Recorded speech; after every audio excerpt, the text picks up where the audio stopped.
Good evening. Let's start a whole 5-10 seconds early. You know I treat you guys well. How is everyone this wonderful Friday? The weekend is upon us even. And we're ready for hopefully a little bit of Darmstatting to get our weekend set right. How is everyone this fine evening? Lovely to see you all here. We've got Zerachal in, we've got Levi in, we've got a little bit of Johnny Trotter. We've got a little bit of Quan as well. As Quan rightly points out, Friday is for DILFs. So boy, are we in for a treat tonight. I mean, I don't know if there are going to be any DILFs around, but if you are, DILF Destroyer, if you're here, do let us know. For those that don't understand what on earth I'm talking about, don't ask. You probably don't want to know. RJ is in. Belgium have a new manager. You're feeling a little bit mid about it, which I kind of understand. What do other people think? What do people think about Rudy Garcia being named as the new Belgium coach? Will he be the person to finally put together all that talent? Or will he follow in the footsteps of Roberto Martinez and Domenico Tedesco in just kind of underwhelming a little bit? I'm a little worried it's going to be the latter. Lukmar is in. Lovely to see you, my dude. I did see the comment there about Cascada. That obviously makes a lot of sense. The whatever her name is, the singer, was obviously British, born in Britain, moved to Germany, I believe, because her father was based something to do with the military, potentially. And so there's the lovely Anglo-German angle there, which makes sense. We have an Adam in. Welcome in, Adam. We have Johnny Trotter. How are you both doing? There's a Crudmo. Crudmod is here. Lovely to see you, my dude. Jonathan is over on YouTube. It's good to see you as well, sir. I hope you are doing very, very well. If anyone has come over from the premiere, welcome on in. We are currently in technically the 5th season now. We've just moved from Finland, where we had a summer league, so we just finished the 4th season in Finland, and then moved over to Darmstadt in Germany, sort of 13 games in. So I think that's technically in the middle of their 5th season. I haven't really worked it out mathematically speaking. We've only played 4 teams with this squad, then got hit with the winter break, so we'll be coming in and we'll be looking at transfers largely today. So Drew, thank you very much, my dude. Production quality on the stream is as good as my skin. That's either a compliment or an insult, I don't know. The production quality definitely has a very homemade feel to it, and that's what I go for. That's what I go for generally, so I'm quite happy with that. Right, welcome in Lil Norby as well. Lovely to see you, my dude. And Coritiba is here. You went to watch Coritiba and they won 2-0 with one player looking promising for the first team. That's good. But will they get into the first team with your board just signing all these old retired players? So we hope so. So Crodmo has claimed that he's a DILF. I mean, are you claiming the cats as your children? Potentially. So yes, for those that didn't see it, we just had the premiere of the Moneyball Clinic AS Roma, which I think is a really, really good episode. We had some quite funky ideas, taken some inspiration from Garcia Pimienta from one of the previous videos as well. Made some interesting signings and some very, very interesting results. Now, for those of you who might not have seen the Discord message area this morning that are Patreons, the director's cut is going to be out on Sunday, which includes us looking at a full game. So I've watched the game on full highlights, and I've torn it apart, finding ways that we can take the basic shell of the tactic and improve on it, iterate on it, and make it better. As I say it during all of the videos, it's only ever a shell that can be improved, and so let's do that. But before we do that, that's going to come on Sunday. Let's play a little bit of FM, and I will update you guys. Let's catch up here. RJ has redeemed a mystery mini game, so we'll do a little bit of catching up. Then we'll go and play a mini game, just kind of really properly kick the stream off. So it looks like we're going for an only DILF chat. RJ wants it, Holifab wants it, Crodmo claims he is one, so it makes sense. It's Johnny Trotter called it a complisult. Which I think is nice. I meant your FM skin. I love it. It wasn't an insult. Drew, I know it wasn't an insult. I was just being lighthearted. I do apologise if that didn't come across. I appreciate it, my dude. So this is where we are. We took over Darmstadt. They were 16th in the Zweite Bundesliga, so the 2nd division there. We won our first 2 games. We lost our 2 games that followed afterwards. Now, our opening gambit, these 4 games here, we took over on the 3rd of November. Kaiserslautern were in 4th, Karlsruhe were in 3rd, Schalke were in 5th, Holstein Kiel were in about 8th or 9th when we took over. So kind of a mixed bag, all teams that should be better than us, so there's something encouraging there. But I'm not necessarily sure we've stumbled across what is exactly right for the squad right now. We have a very, very big squad. This is our squad here. We've got 3 goalkeepers, 74 right backs, another 74 left backs, an obscene amount of defensive midfielders, attacking midfielders, and all of these players are kind of like winger strikers. All of them. Most of them are a little bit pat. You see, Holstein Kiel only have one youth squad. They have an under-19s. And it appears that the previous management hasn't really worked out a proper pathway for those that have who are older than 19. So we've got a lot of fringe youth players that probably aren't going to make it, and we're going to look to get them out the door. We're probably going to have to get rid of some starters as well. Very specifically, because over here, this is the state of our finances. 10 million in the red isn't too bad. 10 million in the red is something that can easily be clawed back over the space of a couple of years. In fact, the board even saw fit to give us a transfer budget of £4 million. The big problem, however, is here. In fact, is that slightly bigger writing? No, it's not. We've got a wage budget of 442,000 per week, and the club is currently spending 534,000 per week. So there's a very good chance that we're going to need to spend this transfer window, which will be opening tomorrow, getting rid of some of our higher profile players. I mean, it's all relative. High profile buys right to Bundesliga standards. So we're not necessarily talking about, greats of the German game here. We're talking about players potentially like Elias Saad. Elias Saad is on 51,000 euros per week. Potentially someone like Irvin Cardona. He's only on 17,000, but his contract expires in 6 months' time. Maybe someone like Francisco Mora, who's on 33,500, or Simon Asta on 21,000. Both of these guys, I've progressed to our first friendly. Both of these guys did have interest in them up until about a week ago. That interest has since waned, so the likelihood we sell them is a little bit smaller. But yeah, we can certainly see if that changes at all as we come into this. So Jonathan says, I've been fasting most of the day, wanted to spoil myself with takeaways, and they were delayed by 2 hours. Seriously, for all the times to not get food on time. Oh, that is awful. That is tough. I mean, that's just rotten in every single way. So the director's cut is rated R. Maybe. Right, so Lukmar, when was the Gilf Day? I'd be more interested in that. Gilf Day is Wednesday. So the way I think we worked it was MILFs on Mondays. Tuesdays is Step MILFs. It's nice to separate them, give them their own separation there. Wednesdays for Gilfs. I'm not sure what Thursday is. Maybe for the remaining Gilfs. Maybe there's an overflow of Gilfs. And then Friday is for Dilfs. Night of Knee, what did you miss? So you haven't missed much so far at all, my dude. We've just caught you guys up there, and that's where we are roughly. The wage bill relief will be insane. We need to sell like crazy, because Quadmo says sell. Right, so it's Black Friday and everything has to go. Exactly. Coritiba's not a fan. We've got a game coming up against Cercle Bruges. So I arranged some friendlies before we come back into Bundesliga action on the 15th of January, and one of them is Cercle Bruges. I mean, how can you dislike it? It's almost a circle. It's got a little panel like a football. Yeah, it's bad. So yeah, we'll see how we can get on there. Lukmar doesn't want us to sell Saad. Now Saad, like Mora and Asta, did have interest in him up until recently.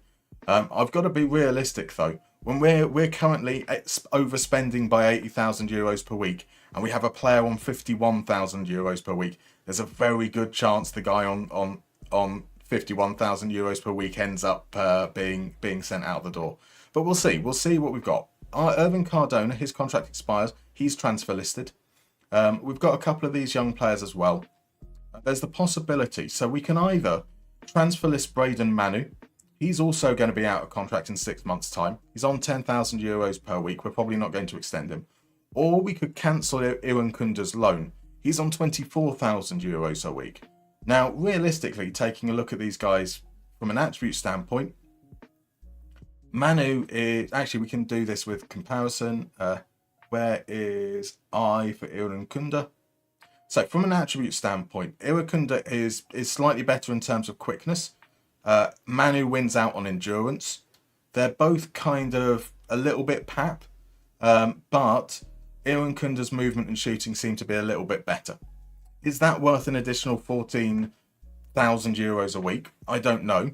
But either way, both of them are going to be gone at the end of the season. Iwan Kunda's loan is going to end. Manu's contract is going to be up. So we could go one route where we might be able to get a bit of money for Manu, or we save more just on the wage budget by getting rid of Iwan Kunda. Just something for us to look at. We are going to play through a couple of friendlies though first. What is Smilf Day? Oh, Step Milf. Yes, Smilf. Fair enough. If that's what floats your boat. Adam can't believe we're having this conversation again. I don't think it's ever going to be going away. I don't want to know what Sylphs are. I'm just going to leave that. For sure. Musterman decided to show a replay of the greatest hits. That's one we can go for. Did we arrive on time for the tactical periodization? Exactly. That's exactly what it is. It's all about taking the more intense work, the MILFs, at the start of the week, and then working down until the more passive work, where kind of you don't have to do anything, someone else is doing the work with the DILFs. So there we go. See, the Pie Guy is a fan of the new Circle Bruges logo. We've got one fan, which is perfect. Right, so let's play a minigame. What shall we start with? We always tend to start with Guess the Player. So let's start with Guess the Player. It's a nice, easy way to ease everyone into the mini-games that we tend to play over the course of these streams. So if you're not familiar with these, one, welcome in. Two, let's see how we're going to play. You're going to see 4 pictures from a player's profile in Football Manager 24. You're going to see the positions they play, the attributes and their traits, their scout report, and the clubs that they've played for. Your job is to guess who that player is as early as possible. The earlier you guess, the more points you get. And you've got a lovely like little thingy what's it, scoreboard, leaderboard. Those are the words underneath me. Now this is based on players' profiles in Football Manager 24 on the default database. So somebody like Daniel Malen, who's just moved to Aston Villa in real life, but starts the game at Dortmund, will be at Dortmund. So yeah, let's get into it. Give the reveal the very, very first clue, which says that we've got a 3-star deep-lying playmaker. So get your guesses out there. So RJ says, all we need to do is avoid relegation, sell all the big wages. Exactly, nice and easy. I think that the element that we've got which works in our favour is that we've got a lot of players. Like I think we can completely retool this squad in the summer, and this season is pretty much just about survival. Jonsa's in. Good evening, Jonsa. How you doing, my dude? Lovely to see you. Long time no see indeed. So Quan says, I think that Germany has no transfer rules in terms of homegrown. They're very limited. We do have a club requirement, however, to sign from Germany, which is something we will consider. So we've got some guesses coming in. Corretiba went for Jago Aspas before it was revealed. Krodmo went for Hans van Breukelen. We've got Lars Rick and some good old-timey guesses in there. And then we've got the serious ones. We've got Lobotka, Verratti, Zakaria, Ugarte, Fratesi, Mainu, Cruz, Sobi, Jorginho, Tommy Doyle, Ross Barkley, Marcondes, Partey, Enzo Leopold, Ward Prowse, and Paredes. All absolutely fantastic guesses. And I'm quite pleased that by me talking nonsense and catching up with Jack, that we haven't actually ended up on the correct answer, which means we can move along to the next one and see if potentially this helps at all. So who have we got in? Tyke is in. Welcome in, Tyke. We've got the Welsh Smithy in as well. Lovely to see you, my dude. Is there anyone else who's popped in that I haven't said hello to? I do apologise if I've missed you. So the other guesses that are coming in is player number 2. It is player number 2. I just won't tell you who player number 2 is. We've got Cristante Coatiba is seeing if I've gone down the Roma path for these. That might be something that's happened. You never know. It's not Cristante though. Is it Bellingham? Is it Valverde? Sadly, it's neither of those players. Maybe it's Fred or Pellegrini or Billy Gilmore. We've got a guest coming in for Goretzka and Kante and Tonali and Locatelli. We've got a DM bassist in. That's not a guest. We've just got a DM bassist in. That's lovely to see you, my dude. Is it Bogusz? Is it Bove? Is it Hernandez? Is it Kovacic or Gavi or Insigne or Guimaraes or Raskin or Gravenberg? They are all some very good guesses. Not just are they some very, very good guesses, but we don't have a right one yet. We don't quite have a right one yet. But some of you are certainly looking at the right league. We now have confirmation that this is a player who could still improve and is currently playing in Serie A. Has the potential to be a leading Serie A player. So someone suggested it could be the younger Simeone. It could be Frenkie de Jong or Fabinho. Tyke is convinced it's not just a guess as to whether Torreira. He's saying it is Torreira. Sadly, it's not. It's not Benacer. It's not Guimaraes. It's not Verratti, unfortunately. Is it Gundogan? Gundogan sadly isn't. It's a Serie A midget. Is it indeed a Serie A midget? Zerachol has gone for Torreira as well. Fortunately, it's not. It's not Barella. Tune Coop Miners by Quadmo, a fair guess. But which Serie A, says Johnny Trotter. Now you can tell by the accent. There is no accent, which does mean I am willing to let you guys know it is the Italian Serie A. So is it Manu Kone or Barella or Lobotka or Aslani or Sensi or Adli or Reinders? It is amazingly none of those guys. It's not Giovenco. It's not Richie. Let's pop here and see if we know our Marseille, Sassuolo and Fiorentina players. It's the final clue now. So Crudmo, and these last few guesses came through before we moved over. It was Paul Pogba, it was Darun, it's Hakan.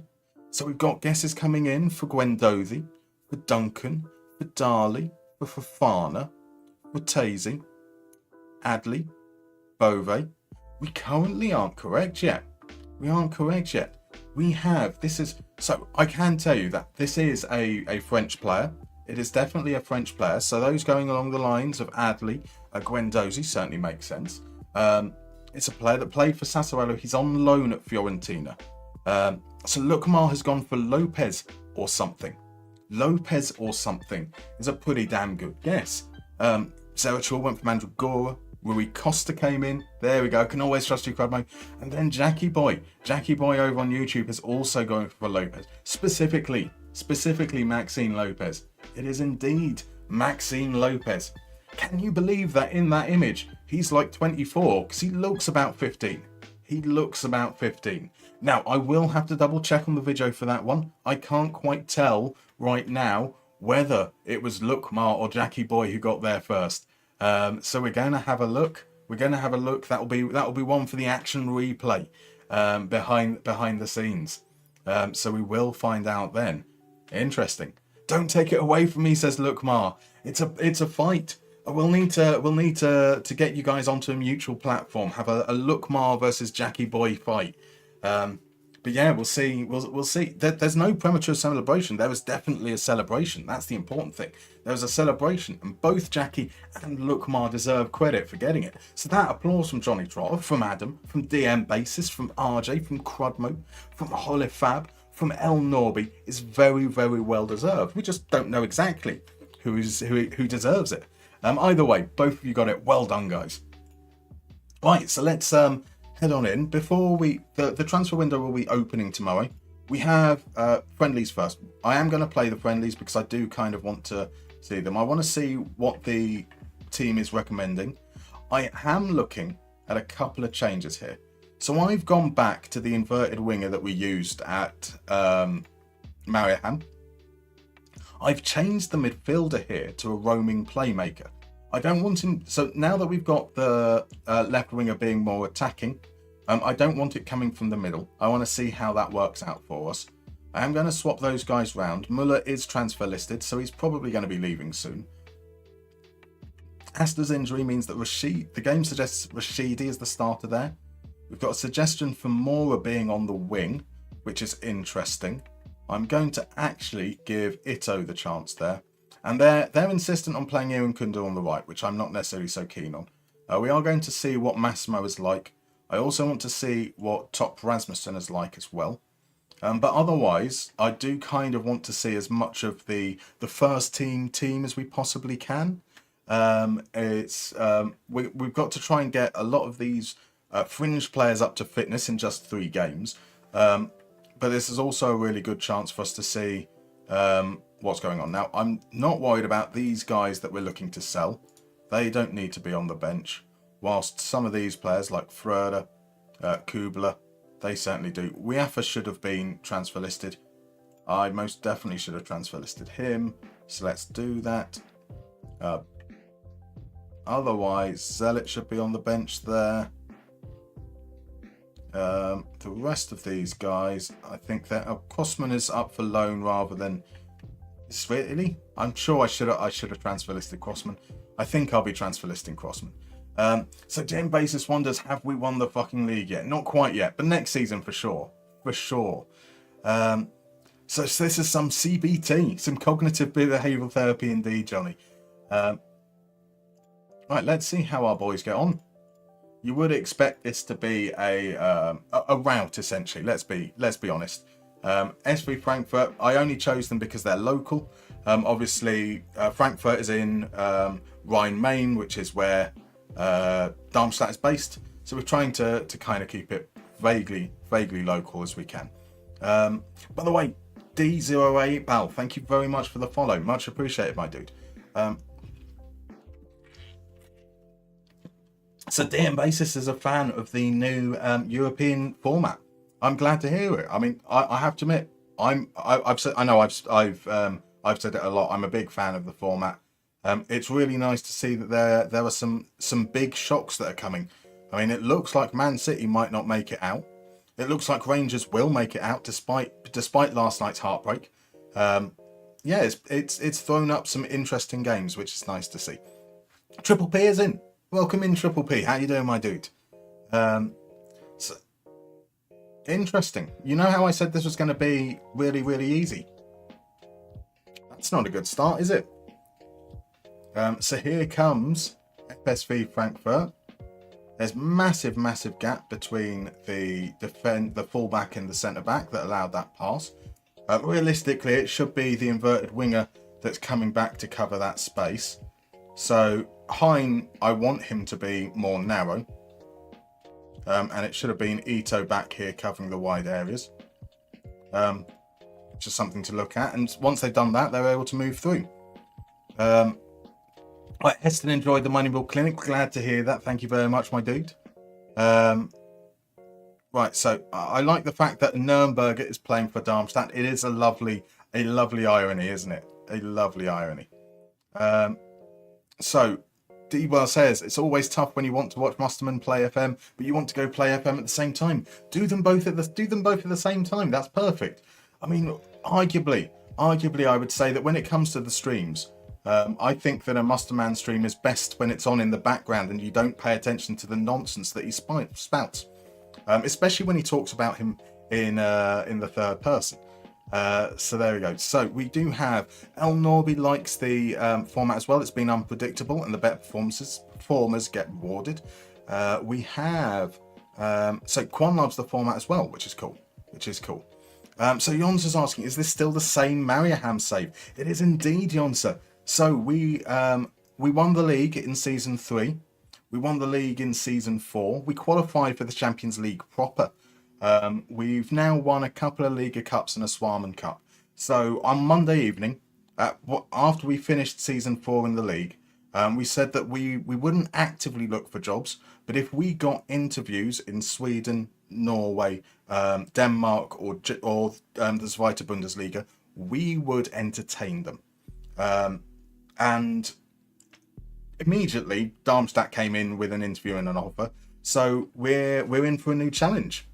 My word, I do apologise. I am very sorry for being slow, but we have a llama in. Welcome in, llama. How you doing, my dude? Lovely to see you. Welcome to us currently losing away to a... are they non-league as far as this game is concerned? It's only a friendly, though. So Quadmo says he's a bit more cynical. It's very much interesting so far, but I have a fear in a year or two the big teams will have worked it out and it will go back to being a procession. What do you think would have changed? Like in terms of, like, what about the trajectory of football do you think would be any different, say 2-3 years down the line potentially? It's so much better than his first and second seeds winning their groups at a canter whilst the smaller teams get effed. That's how I personally feel. I just like the fact that the smaller teams also get games against other smaller teams, so they've got a chance. They've got a chance, you see. Right, so Cyril, welcome in, my dude. Do you use face packs, or how do you get all those players with their faces loaded? So yes, I do use a face pack. I use the cutout face pack, and then as this save goes on during our time in Germany, I will start drawing players and adding them in. Kind of maybe 1 or 2 at a time. Here's Hein on the left, cut back to Ito. Ito's finishing is absolutely pap. Ah well. Yeah, so yes, we've only just started the first match. Thank you very much, Adam. And let's say it's only a friendly as well. It is only a friendly. We are 4 games into being Darmstadt manager. We beat two teams that we were expected to lose against, and we lost the 2 teams we were expected to lose against in our first 4 games. And we're now, ultimately, what we're using this for is to try and understand maybe a little bit more about the players that are on the fringes of the team. And the assessment so far is bad. As here comes Frankfurt again. That was a good chance. Realistically, I think we've had like 1 decent chance from E2 that blazed it over. FSV Frankfurt probably could have had 3 goals, to be honest. This is quite worrying. Right, so Heston's scared of trying Brazil. Do I need to go 3 deep at every position due to the match count? Yes. I mean, I think realistically, sort of a squad around 28 players or so is not a bad idea. Is not a bad idea at all. So you kind of have 2 in each position, plus a couple of players that can cover multiple positions, because those games they do come thick and fast. You also probably need to have a very, very nearby supply of caffeine, because even just managing in the Brazilian leagues is exhausting. A friendly match or not, that is bad, lads. That is very, very bad. So let's take a look at Kubler, Röder, Arnold. We will look at... Let's try Nkunda off the left there. Let's have a look at Torsiello. We haven't really seen much of Shabani. We haven't made use of him at all. Ooh. In fact, do we go with... Let's see what Malem is like off the right. Let's just go with Nkunda off the left. Let's pop him as a... Let's go for the target forward poacher combination that I have previously enjoyed. We'll look at Brunst. We will look at a Bookman-Dua partnership. I think, is that everyone off apart from Wilhelmsen? That's everyone apart from Wilhelmsen. So we are gonna stick with Wilhelmsen because we know he's good. We like to see what it works as we move around that. So Mrs. Quadmo just gave you 2 slices of her pizza. I'm in love. Oh, bless. Isn't she a star? Isn't she a star? Thank you, by the way, for the shout out for Llama. You are an absolute star, Quadmod. Jonsa, so yeah, probably took them as far as you could. A shame as they're not in Finland anymore, but don't mind Germany, as you're 50% German as well. Perfect. Perfect.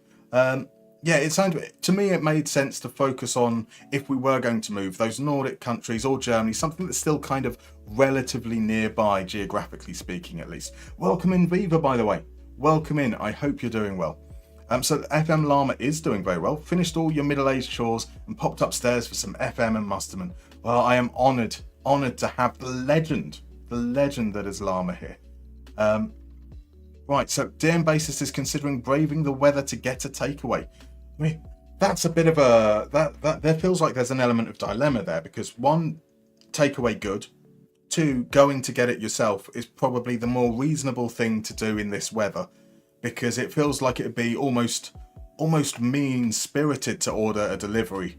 I do hope that for my friends who are up north or in Scotland or in Ireland, that's a nice ball through for Torsiello. I do hope you guys are staying safe. It looks absolutely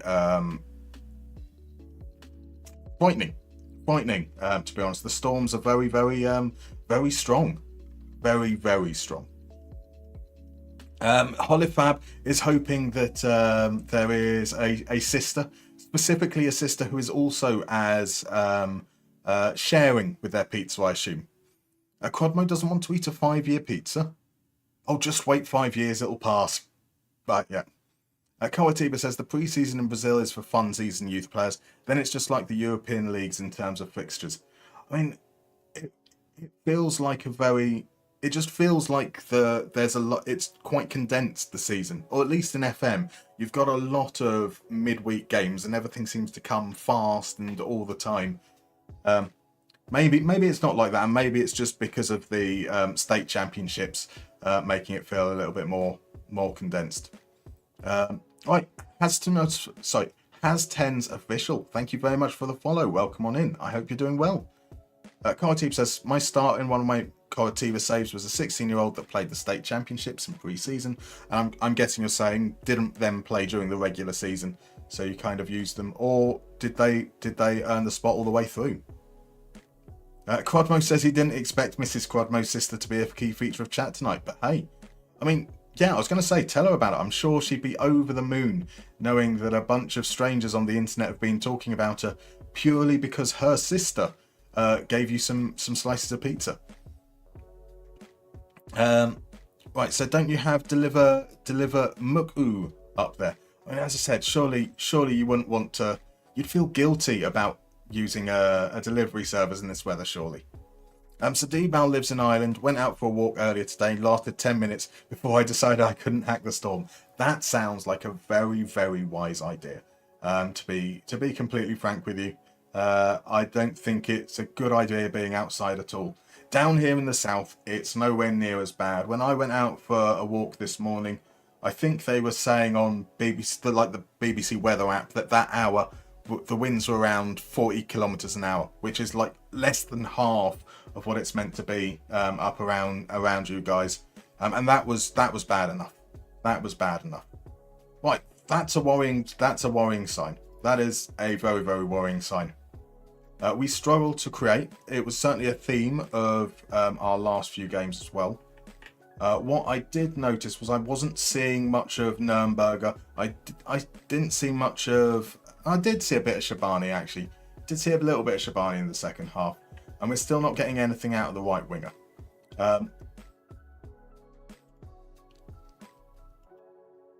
Let's try going back to... We did look better in the second half with those players that I mentioned.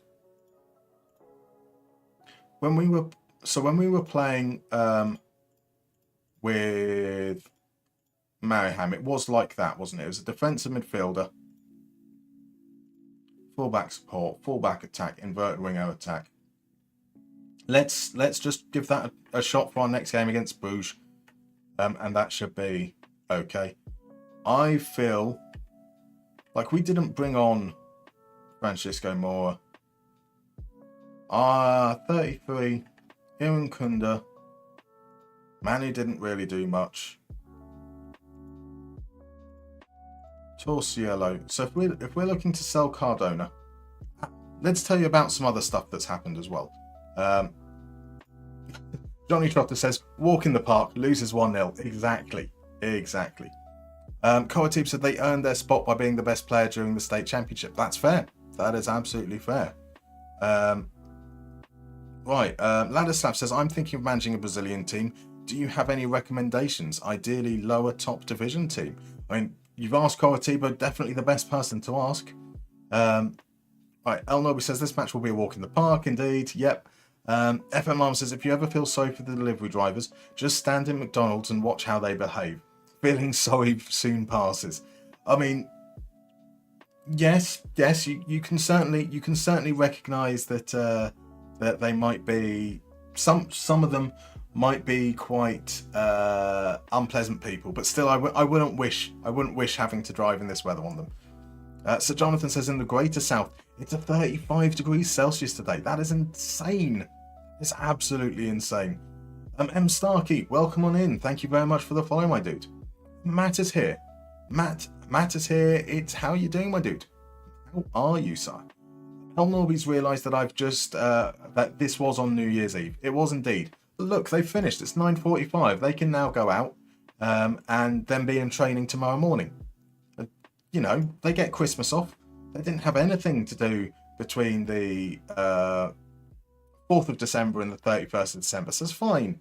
But I'm not mean. I'm not mean at all.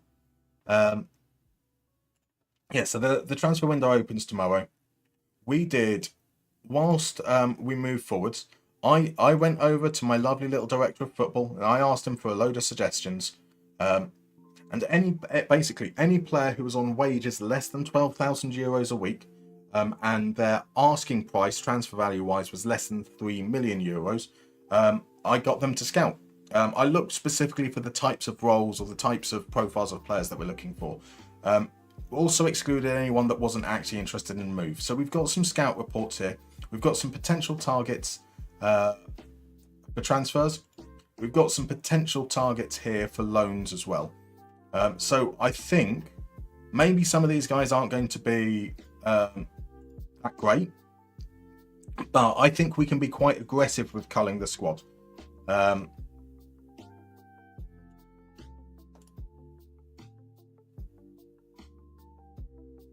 Yeah, Aaron Kunda's gone. I'm gonna do both of them. There's no long-term future for either of them.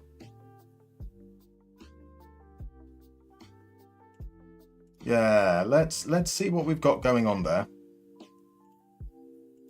I'm pretty certain that there was someone else that I wanted to have transfer listed that wasn't. It was Crossman. I would really like to get these wages under as much as we possibly can. The other thought is Francisco Moura at 7 million. There was interest in him at one point, so I think we can get away with doing this. Let's go a little bit over the top, see what happens, see what bids that might be forthcoming, and then react that way. React from there. So thank you very much, Johnny, for popping out the skin. Yes, there you go, indeed. There.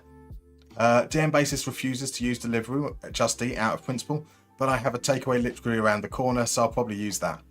That's fair. That's fair. It does help if it's local.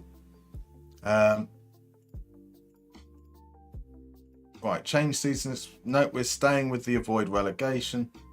It opens up there. Let's go forwards a couple of ticks and then see what we've got there. A player we agreed to sell was just someone who was coming out of contract. That's fine. We've also sold a striker will be leaving for Maccabi for like 30k at some point. So a couple of the players that we've scouted are starting to get bids. We'll just have to, we will let them pass us by. Let's see what the state is here. There is interest in more. There's interest from England. That could be a bidding war potentially. £8 million offer, that's good to me. What's the deal? Is it just Vitesse still? We've got Vitesse and Zwolle interested in Muller, but not interested enough to bid right now. Got a lot of people looking at him from Manu from an end of contract perspective. 800k is good by me. And then even Cardona is the other one. And it doesn't look like we're going to get any bids forthcoming potentially for Cardona. If we don't get bids, that's fine. That's a player that essentially I'm quite happy to work with the players that we've got. We've still got around, so that should be okay. Then yeah, once a couple of them come out the door, hopefully we can get under that wage budget and we're in a position to reinforce a little bit. So let's see. Coritiba says there's a bunch of yo-yo teams with massive fan bases like Chiara, Avai, Coritiba, Goiás, Sport Recife, and Juventude. Some fabulous suggestions there. Did you save €24,000 a week sending back Iran Kunda? Yes, we have. So we've gone. It was actually up to 91. It was 91,000 we were over. We're now down to 65.5. We'll get there eventually. So Matt's got to the Euro semis, lost on penalties to Sweden. What an attempt by the lads. It's not too bad. Losing on penalties though, always hard to go, especially on the semis. DM bases his takeaways. He's got a typical Indian that does all the usual, plus pizza, calzone, and the other is a more general takeaway that does hoagies, etc. That sounds pretty good. I'm a big fan of pizza, but pizza from a place that is primarily an Indian, I'm sorry, like, specialize. Please specialize. It's New Year 2028. Happy New Year indeed. A veggie calzone and maybe a nice big cheesy naan bread. Oh, wait a second. Are the pizzas on naan bread? That would be amazing. Like a naan pizza sounds pretty incredible. Right, so he wants to go to Warwick. We'll do that. We're gonna see if we can push some of these bids up a little bit. Let's do the whole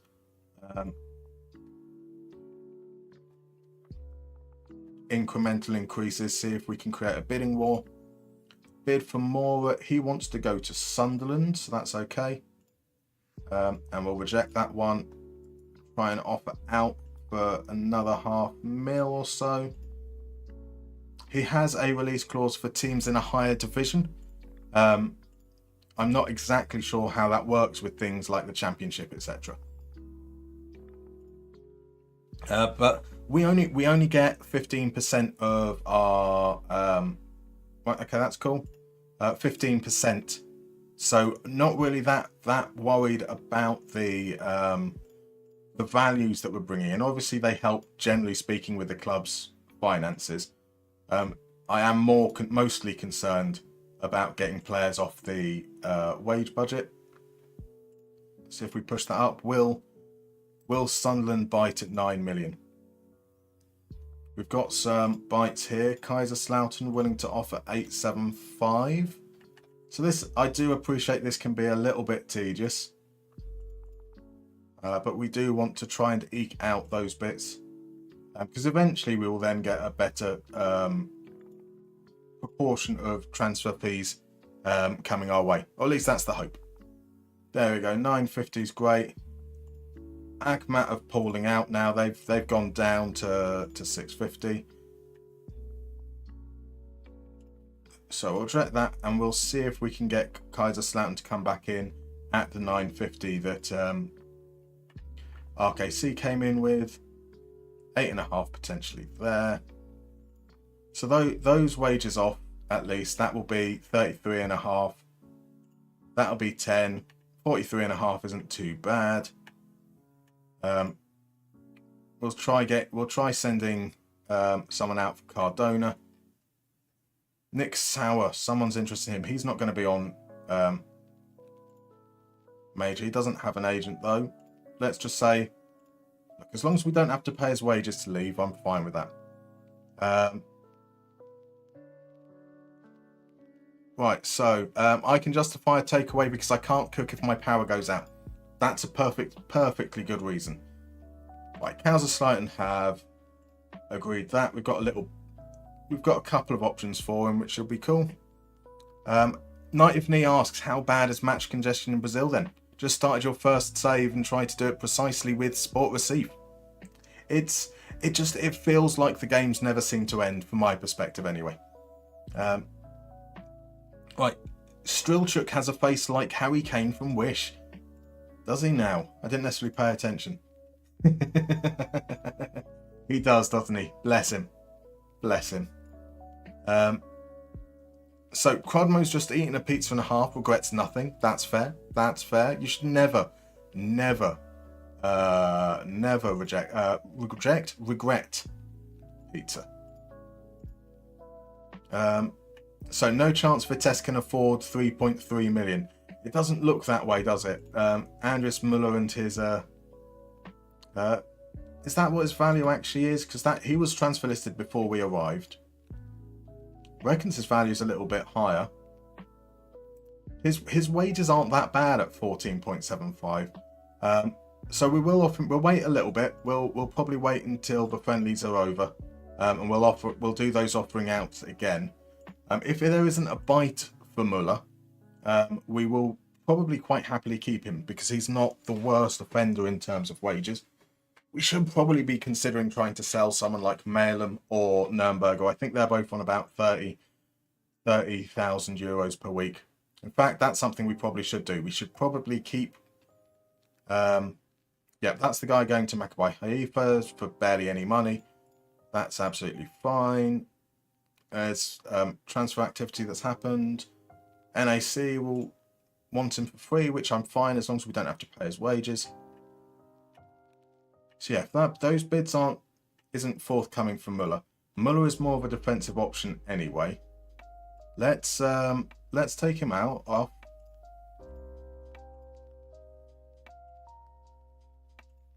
And Melem or Nürnberger, one of them probably should go. Realistically.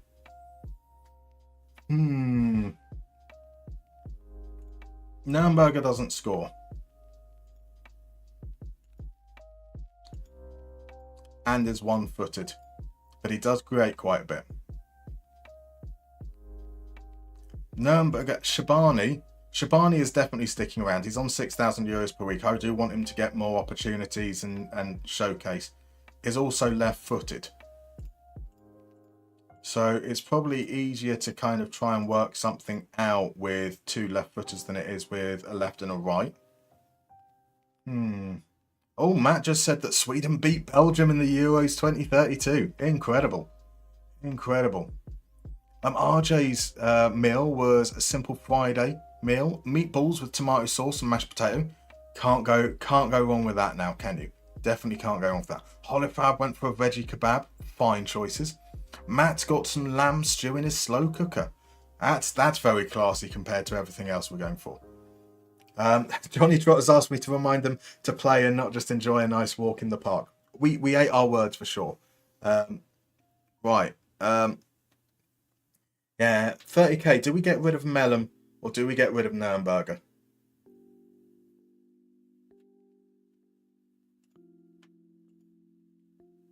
I feel like Melem has more of an all-round game.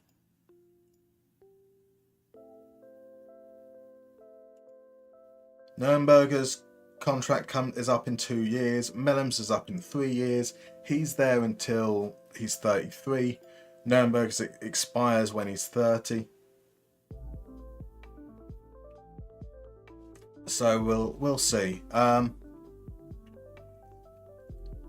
RJ reckons we should get rid of both of them. These guys earn way too much. Right, we've got time to think about it. So there we go. Let's. Why don't you tell me what I should do? Who do we sell? It's none. Nürnberger, Melem, both. Let's just have this running for like the full 10 minutes. Let me know what you think. Who do we sell? Do we get rid of both Melem and Nürnberger? Nürnberger here, really good when it comes to expected assists. Quite good in the defensive game. Doesn't necessarily impact in terms of goal scoring. A pretty good all-round attribute profile there. Melem is a much more impactful in the final third. Scores at a really decent rate. From an attribute standpoint, he's got a few more weaknesses, but still more than sufficient for this level. Yeah, so we'll leave that running. We've got another friendly coming up here. We've made a couple of little changes to the lineup there. Let's see. Let's pop you on the bench. Let's see what changes we can look at here. The changes we're going to look at is Iran Kunda. Oh no, we've got rid of Iran Kunda. Swap those two round. Let's have a look at Shabani as a starter. We'll give Massimo another chance there. We'll look at Arnold as a starter. and we will look at, where is Melham? We'll have Melham. In fact, let's have both Melham and Nürnberger on that left-hand side. A much tougher game as well. Let's be honest, against a top division Belgian team, this is going to be probably quite a tough one. So unlike the last one, this is one I expect us to lose. So we'll see how it goes. Right, so please keep... El Norby wants us to keep Melham. Johnny Trotto reckons overhaul, get rid. Sell both and buy Raksaki. So we got any other opinions there? Currently it's 6 for both, 2 for just Nürnberger. No one wants us to get rid of only Melham. No one wants us to get rid of none of them. Let's hydrate. That's a good idea. Thank you, El Norby.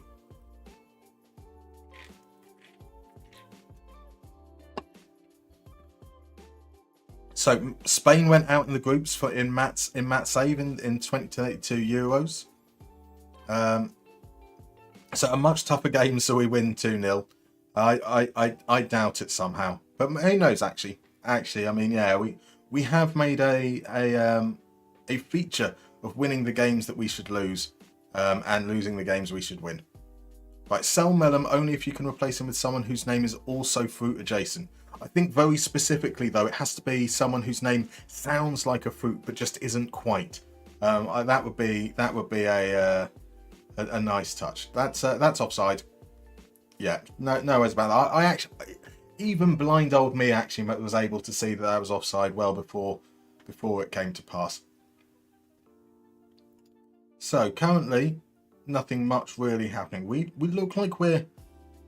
I say defensively solid. We've conceded quite a few goals, but we seem to be pretty good at killing games, which isn't great from an entertainment perspective. Sebastian over on YouTube says, I assume it's a poll over on Twitch. It is a poll over on Twitch, but on YouTube, just pop it into chat. I will kind of include it as I tally things up. So Matt wants to know, is there a man with a salad pun for a name? I mean, there are many salads, to be fair. That's very close. That is very, very close. Bill, welcome in, my dude. I hope you're doing well. How are you? I was enjoying having a read through your ASV Arsenal thread over on the forums. Some fabulous stuff. If you guys don't frequent the SI forums, I do recommend. There are some absolutely fabulous blogs over there, including Bill Houdini's Save with ASV Arsenal. Was it this? They start in the 9th tier of Dutch football or 7th tier? Something quite crazy. Oh, pardon me. So only if this player has a name that sounds like a pineapple. So you want players that sound like pineapple. Now we're getting very specific. Right, Kai FM is in. Welcome in. Just started using your skin. Got to say I really enjoy it. Going to start a new save of Newport County, trying to win the Premiership, only signing Welsh players. That sounds like a fabulous challenge. Oh, do let us know how you get on. So yeah, Mo Salah, absolutely the salad theme there. Vilsant with the free kick. I've got to learn to shut up. You know, I was saying, hey, you know what? We've done a really good job of restricting chances and kind of killing our opposition from having any kind of forward momentum. And it's been highlight after highlight for Bruges since then. Tries a lovely ball through the corner. Gimba does well to cut it out.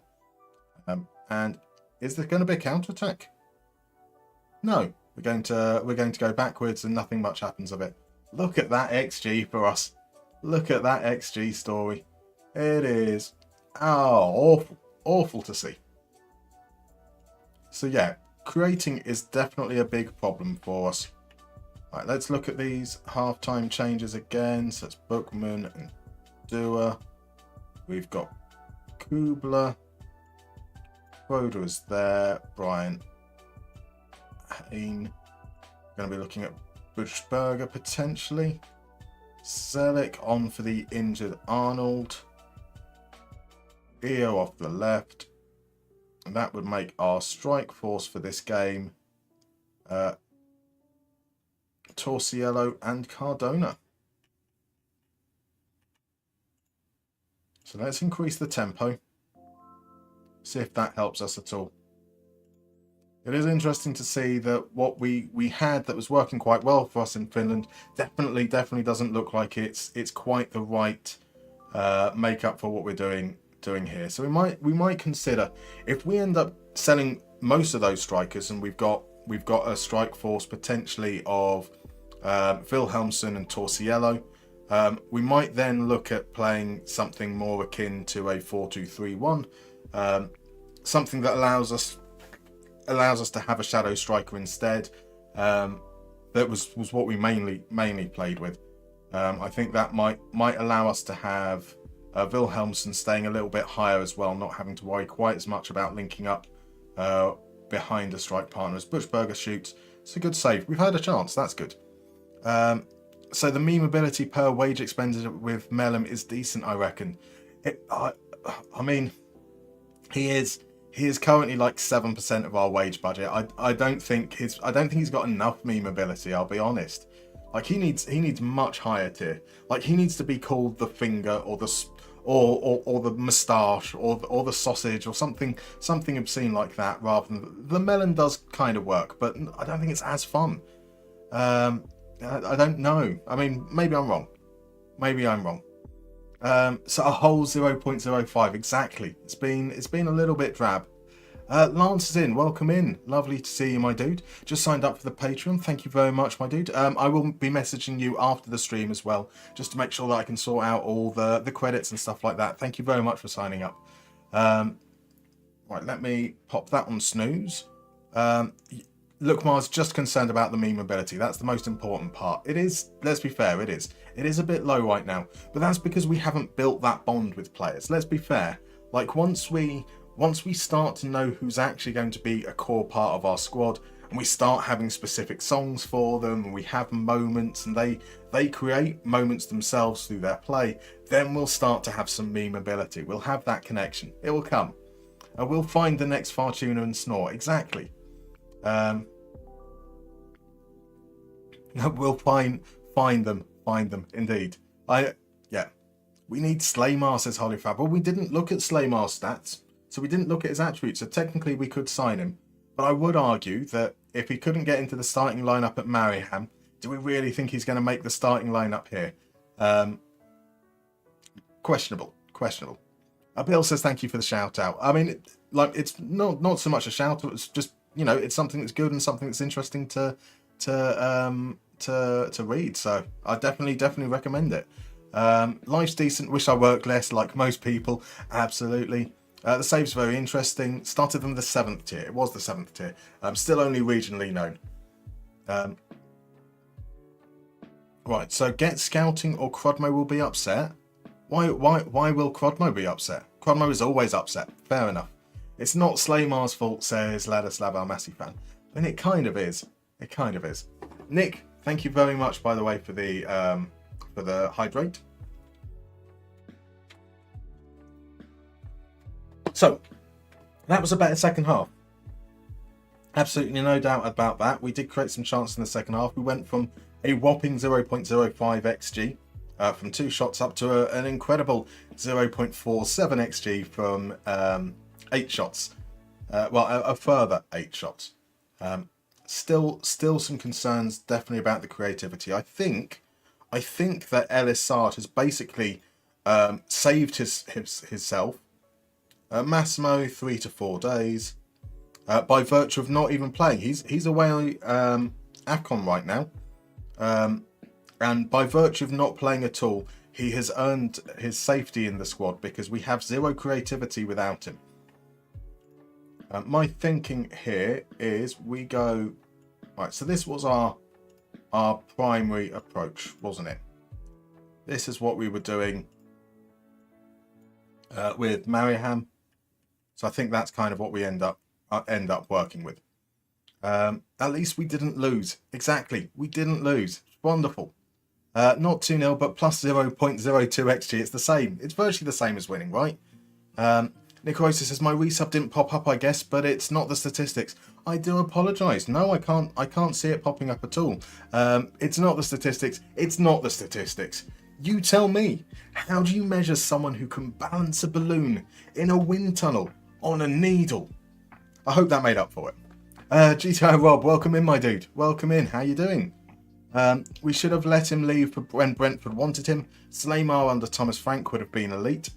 You'll never know. Well, we can see where he ends up eventually. Not whilst he's still. His loan should have ended now, in fact, actually. So yeah, we'll find out. Right. Yeah. So I think we go. Do we just go full blown? Oh, so it's 4-5-1 inverted winger. That is our full blown approach. We were better at a higher tempo, so let's go all the way up with the tempo. Pardon me.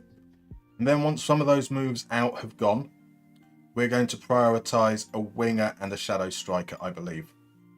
And probably a second inverted winger. I think that can be the move.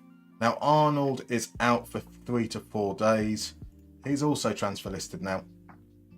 I think that... I know that 2 half games isn't much time, but he hasn't done anything. He looked rubbish. He looks like a player we wanted to sell anyway. And he's done nothing in those two appearances to convince me otherwise. Right, so might need to refresh to get the pop-up to share it. Quite possibly. But it's all good. It's all good. Thank you very much, my dude. We need an emote with a balloon, needle, and some numbers. We do. And a wind... We do not need an emote with a wind tunnel, RJ. We definitely do not. You don't know how long I've spent trying to draw air tunnels and failing so badly. So yes, we do need one. It can't be provided by me. It's probably what I should be saying. Right, Ito's contractors. There we go. It's not the statistics. It's not the statistics. You tell me. How do you measure somebody that could balance a balloon in a wind tunnel on a needle? There we go. There we go. Beautiful stuff. Beautiful stuff. Oh yeah, Ito's contract is up at the end of the season. That's fine. I'm not going to try and keep him about. So Matt wants to know, do I sign a Scottish player called Ness? Absolutely. GTA Rob is doing well. His fence has blown down, so you've been scrambling with a torch in the garden. I'm now on a glass of cider. That's a fair compromise for having to scramble for a fence. Right, we have an ad coming up. So I'm going to do the whole break thing. I'm going to go to the toilet because I really should have done so between the premiere ending and the stream starting. So see you guys in about 3 to 4 minutes.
I will say this quite a little bit more quietly than I normally do.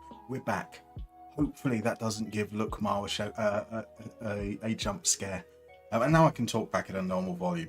Whilst we were away on the break, I did miss the best pun of the stream so far. Adam said, in response to Matt, should he sign a Scottish player called Ness, he said, it's not the statistics! It's not the statistics! You tell me, how do you measure somebody that could balance a balloon in a wind tunnel on a needle? Oh, DM Base, it's you gentlemen. DM Base gifting a subscription to Coritiba. Evidently, DM Base was like, no, you should not have adverts for very nice cup noodles. What an absolute gentleman. We can't have people here in Twitch actually watching ads. What a gentleman. What a gentleman. Now, whilst we were in the last game, the poll completed. We had 8 votes to sell both Nürnberger and Melem over on Twitch. We had a vote over on YouTube as well. So that's 9 votes in total. 3 votes for just Nürnberger, none for either of the others. So let's get those 2 transfer listed. Nürnberger and where is he? Melem. That could potentially be 60 grand off the wage bill. Whilst we're at this as well, so currently the bids are in for these guys. So let's also just make sure they know. It's not the statistics! It's not the statistics! You tell me, how do you measure somebody that could balance a balloon in a wind tunnel on a needle? Oh, Decro, bless you very much. It's subscribing with Prime. You only get one of them. I appreciate it so much that you've chosen to use it here. You are an absolute gentleman. Thank you. Thank you very much. I feel very mean that as the subscriptions are coming in, I am currently trying to get as many players out the door as possible. We've just set them all to surplus requirements, just to give them a gentle nudge towards going over to the other side. So, right, you have no authority. So what has Adam said? How dare you question me? It's the needle. It's not the needles. It's the needle. Oh, it's the arguments are coming in. So Lukmar says, just saw that in my Wolves save, Wrexham are 18th in the League One, but should be second according to the XG table. My word, minus 10 XG, plus 10 expected goals against, minus 9 XG points. That is shocking. That's almost an H tank level of underperforming the XG there. So big screen, small screen. Dennis is in. Welcome in, Dennis. Hope you're doing well. Yeah, whereabouts are we? So I did see Holofab says we need a scene command. A scene command? Oh, right, okay. Yes, you do. Yes, you absolutely do. Oh, you suggesting that you didn't want to see my face? You're suggesting you didn't want to see my face. That is upsetting. I will. In fact, do you know what? We can do that right now. Whilst that's going on, let me work out how I can do that potentially. We will do this. We say scene. No, I need to research it because I need to make sure that it only works in certain circumstances, don't I? I don't want us having, like, in the middle of a game, somebody being cheeky and changing the scene so people can't see what's there. That would we'll work it out. I'll work it out off stream at some point. So Dennis wants to say thank you for your skin. I play it nearly about a year now. Thank you very much. I'm glad you enjoyed it. Ultimately, that's it. All it is hoping that people will enjoy it. So that's great to hear. Right, the bid has come in already from Melem. That is 5 million plus 2 million. He's not going to make. He might make 50 appearances for Kaiserslautern actually.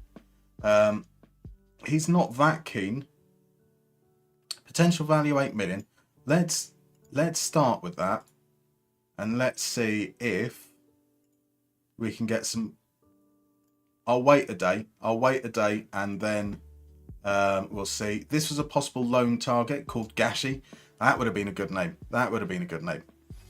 So Al Norby, make Musterman Pro again. We'll never make that, will we? Well, I'm always going to bumble through one way or the other. That's for sure. Red App is in. Welcome in, Red App. I hope you're doing well. I thought we were heading into a mini game, and that's why I didn't change the scene. Quite possibly. A Musterman's slightly bodged stream, normality returns. Absolutely. Took a bit of what was left of Quadmo's sanity, but it worked.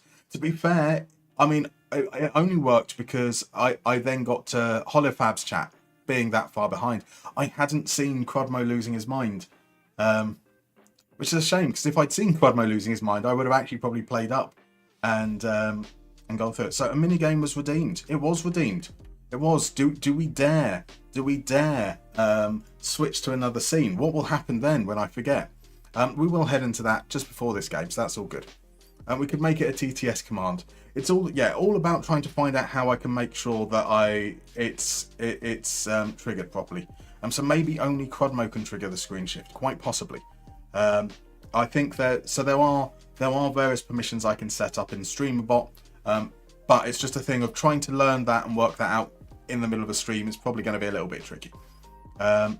So Jonathan Edwards says, that sounds so weird out of context. Thank you for your skin. Oh, no, it's perfectly normal. You see, I'm a little bit like Buffalo Bill. I've got these glorious dresses made from various people's skins, including my own. It is as creepy as it sounds. Cicadan is in. Welcome in, my dude. I wish I could sell Deadwood for that amount. With Stabek, I can only get pennies for my squad players. To be fair, like we struggle to get any money for most of our Deadwood in Marioham. Usually there were a couple of players we take advantage of interest, but otherwise it was all quite bad. Right, so let's head on over and we're going to play. We haven't done a Journeyman for a little while, so let's head on over and play a little bit of Journeyman. And again, for those guys that are new into the stream or haven't been around when we've played this before, this is how it works. You're going to see 5 maps. These are going to have pins on them from where a player played. It's going to follow their career in a chronological order. So maybe, for example, a player started their career in Manchester. You'll see a little map of England, and you'll see a pin above where Manchester is roughly. You kind of have to work out where that pin is. You'll see the dates that they're at in that position, and you're going to see 5 of them. Over the course of that, you should kind of be able to work out who the player is that had that career. Now, there are only 5 clues, which means that if a player played at more than 5 clubs, you're only going to see the first 5 clubs that they played for. So just be aware of that. It has been created so that we're only going to choose players that you will be able to identify from those 5 clubs. It's not going to be like someone like Harry Kane who spent various loans out, and I've got to hope that everyone in chat remembers his spell in Chesterfield or wherever he played. I don't know where Harry Kane's loans were. No need to correct me. I know you will, Quadmo, in a moment. So yeah, let's head on into the first clue. Just once you think you know, have a go. So this is our very first clue. Somebody in a place between 1990 and 1992. Let's get, so DM Basis came in right off the top and went for Henrik Larsson, which is perfectly fair. I mean, you don't know who it's going to be, so why not throw a guess out there? Is it Henrik Larsson though? It sadly isn't. So Johnny Trotter says it's a mixture of geography, history, and football. What's not to like? Exactly. A nice little mix of everything, and you know, hopefully a good way midway through the stream to work on those that grey matter a little bit. So the guesses we've got coming in for Maurizio Galdino, for Mario Goetze, for Michael Ballack, for Bruno Labbadia, Jens Mustermann, and for Jurgen Klinsmann. They're all fine guesses. Now, Lukmar has said that this is from that Ballack is from the east, and we are definitely very much in the west there.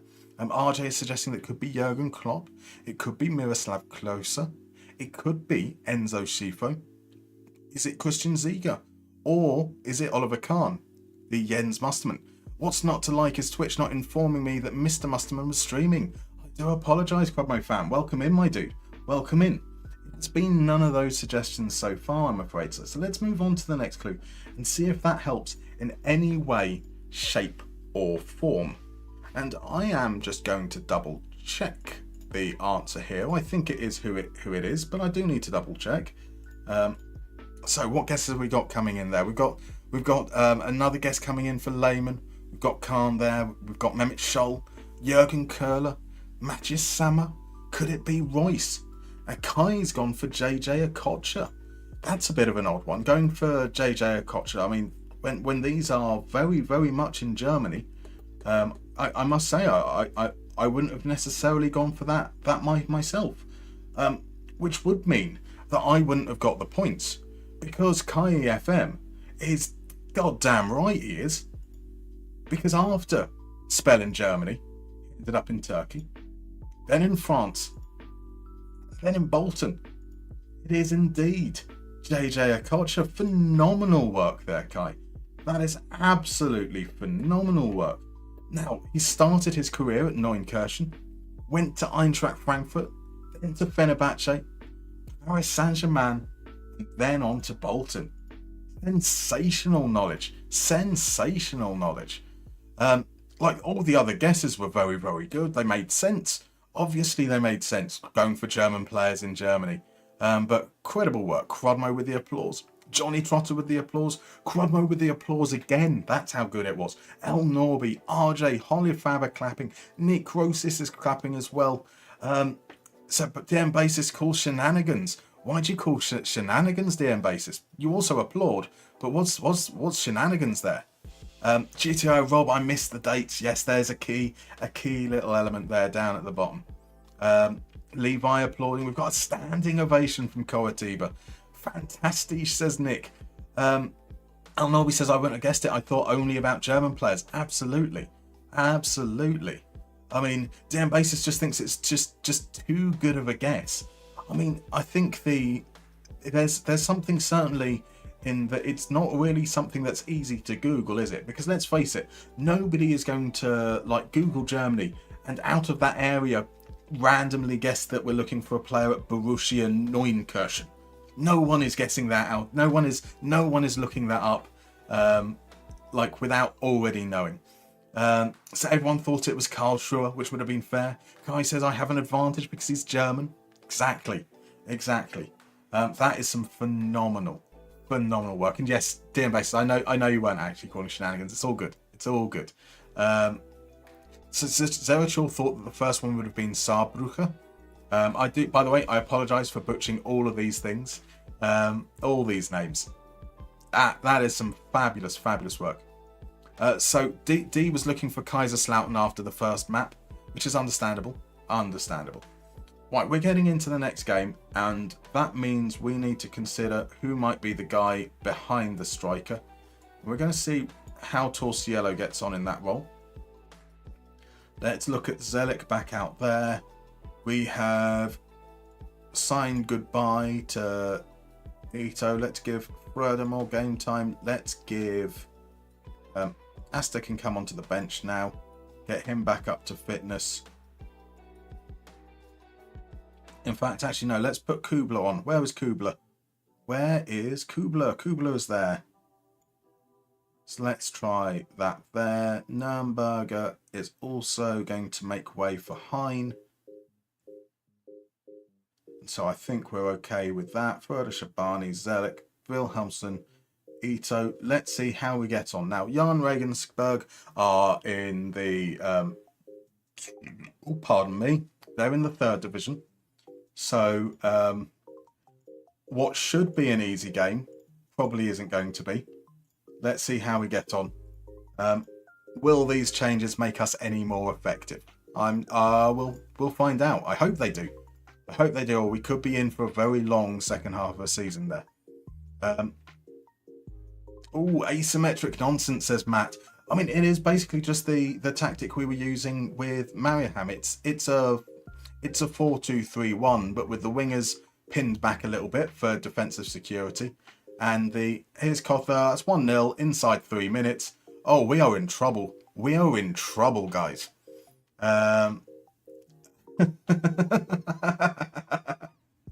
Oh dear. Anne's back again. There's this massive gap between the fullbacks and the central defenders. Kotha comes into the gap, fires it in. Thank God it's only a friendly. Yeah, so it's the same system that we're using with Mariaham. We just have the Shadow Striker offset, so then they're not on top of each other completely. Yesterday during the Frankfurt match, the commentator mentioned a Kocher played for Frankfurt, so I should have known. There you go. I mean, it is also though, like to then marry up the dates.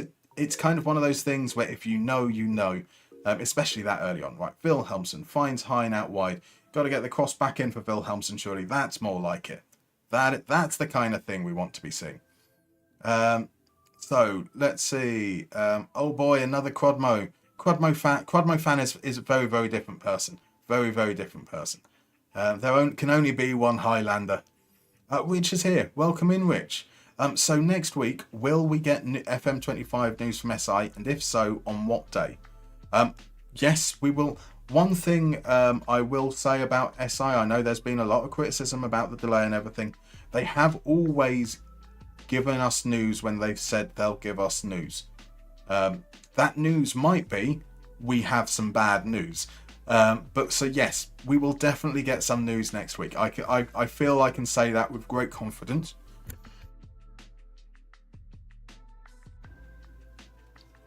My guess would be on Thursday. Like they used to do a lot of their releases on a Thursday. So maybe it'll end up being Friday as it's right at the end of the month. But we'll see. Ultimately, I mean, like the way I look at it is next week doesn't really make any difference.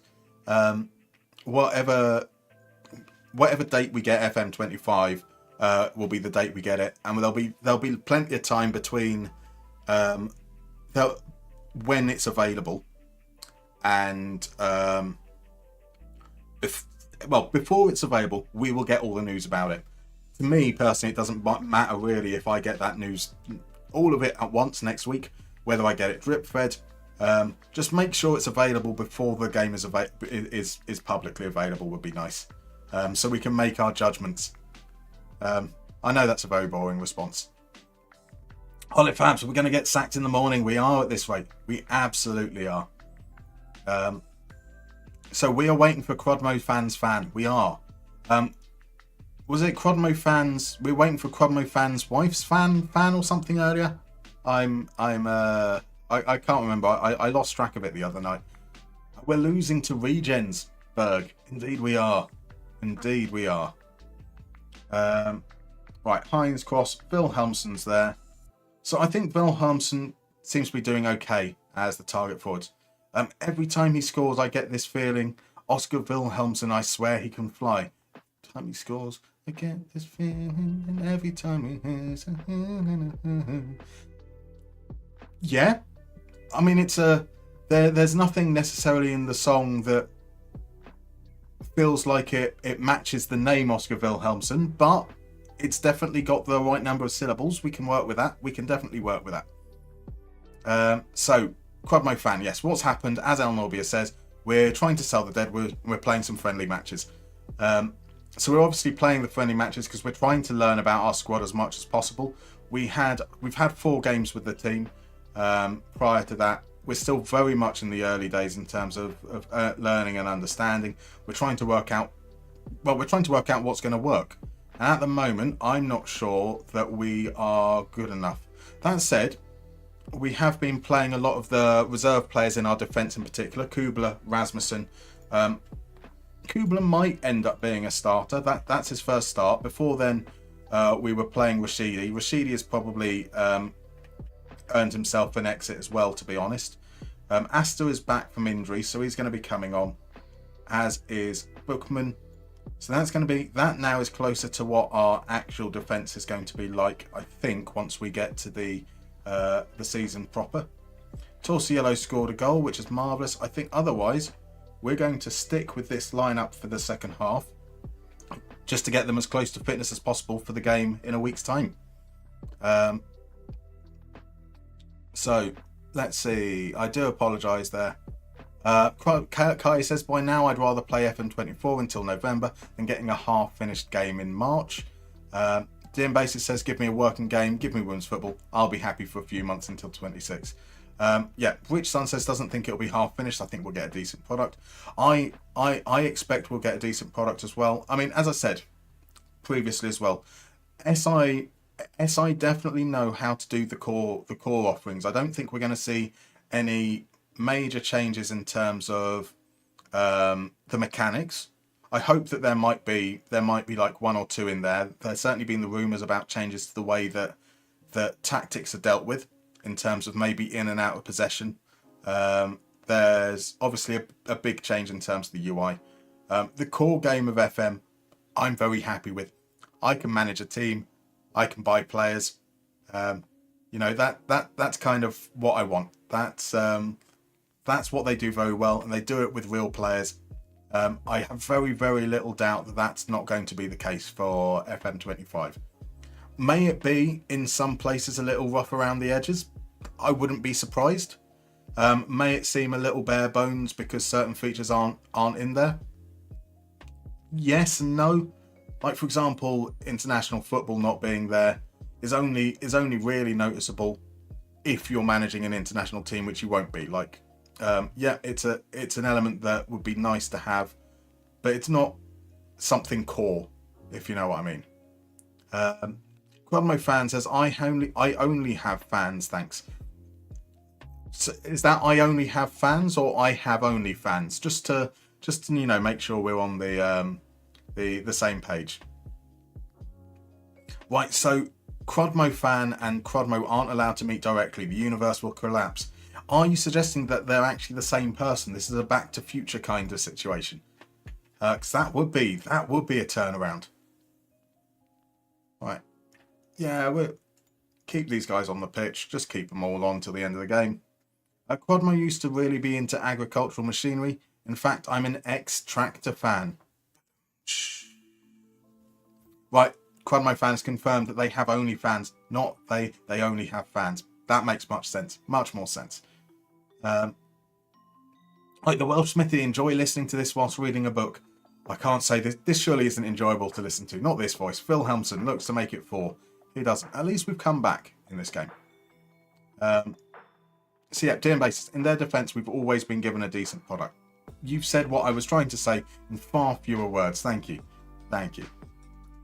So is that Mrs. Quadmo's sister or Mrs. Quadmo fan sis? Oh no, we're not going down this route again, are we? It's 3-2. It's 3-2. Heston says, with updated databases, I feel like I've played FM25 story-wise, team-wise. Actually makes me want to manage on the women's side for the freshness of it. I think that the whole, like, even if there are elements of the UI that people don't like, people generally speaking tend to be adverse to change. They might clamour for change, but once change comes, they tend to want to go back to the things that they know that they're familiar with. So I expect there will be a lot of kickback on the new UI. But I think once you get used to it, just it being fresh, hopefully there'll be a new flow. There'll be, things will be a little bit more intuitive. I think that's going to bring a freshness that is, even without maybe some of the core mechanics changing, I think that freshness will be really, really nice. So Rich says, I think on release there'll be a lot of noise. A lot of people are expecting too much from graphics improvements. I think the interface will be different with a learning curve. Indeed. Here's Graph to make it 3-all. It's a good challenge in the end. Good challenge. We are shit. I think it's a very, very key takeaway so far. We are a very, very bad team from the looks of things. I am looking forward to those transfers going through so we can maybe get in some players that aren't absolutely atrocious. The defending has been really quite embarrassing. Nothing is going to gloss over that. Like, a goal in injury time because their goalkeeper was up for a corner doesn't make the result really that better. So, Mrs. Quadmo's best friend's cousin's roommate. Well, what's that? Now we're starting to get... Oh, right, we're talking about Mrs. Quadmo's sister who's married. This is all getting a little bit... yeah. Mrs. Zen's sister is married with children, thank you very much. El Norby says, poor Musterman when he reads these messages. I am confused, El Norby. You are right. I am very, very confused. RJ doesn't have a Mrs. or a sister, thanks. You're safe from those things. You are safe. Kai says, I'm worried the game will be too easy since I get the feeling SI wants to move towards the casual player as well. Look, Kai, I've been playing this game since I was like 8. I could play this game when I was 8. it has been accessible to 8-year-olds from its inception. If you're worried that it's going to cater to the casual, the game has always catered to the casual. Let's be fair. I know that certainly as an 8-year-old, I used to like to think that I was clever and really smart for playing the game when I was 8. You know, that made me better than well, it would have been like, would it have been FIFA? It would have been like Kickoff and Sensible Soccer players, because I was a pretentious dick back then. But yeah, like it's always been accessible.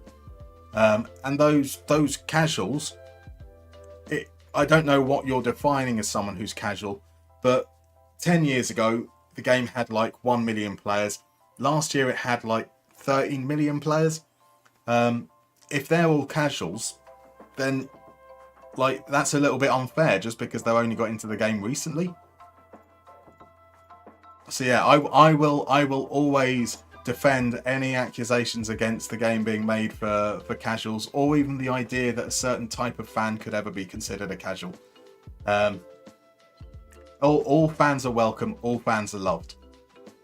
That's my position. I do apologise if I've come across a bit too assertive there, Kai.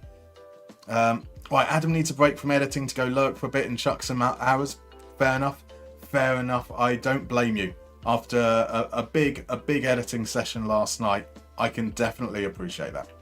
Right, so we've got a week before games come back. We're going to look to try and move on some of those players. We don't have anyone interested in these guys.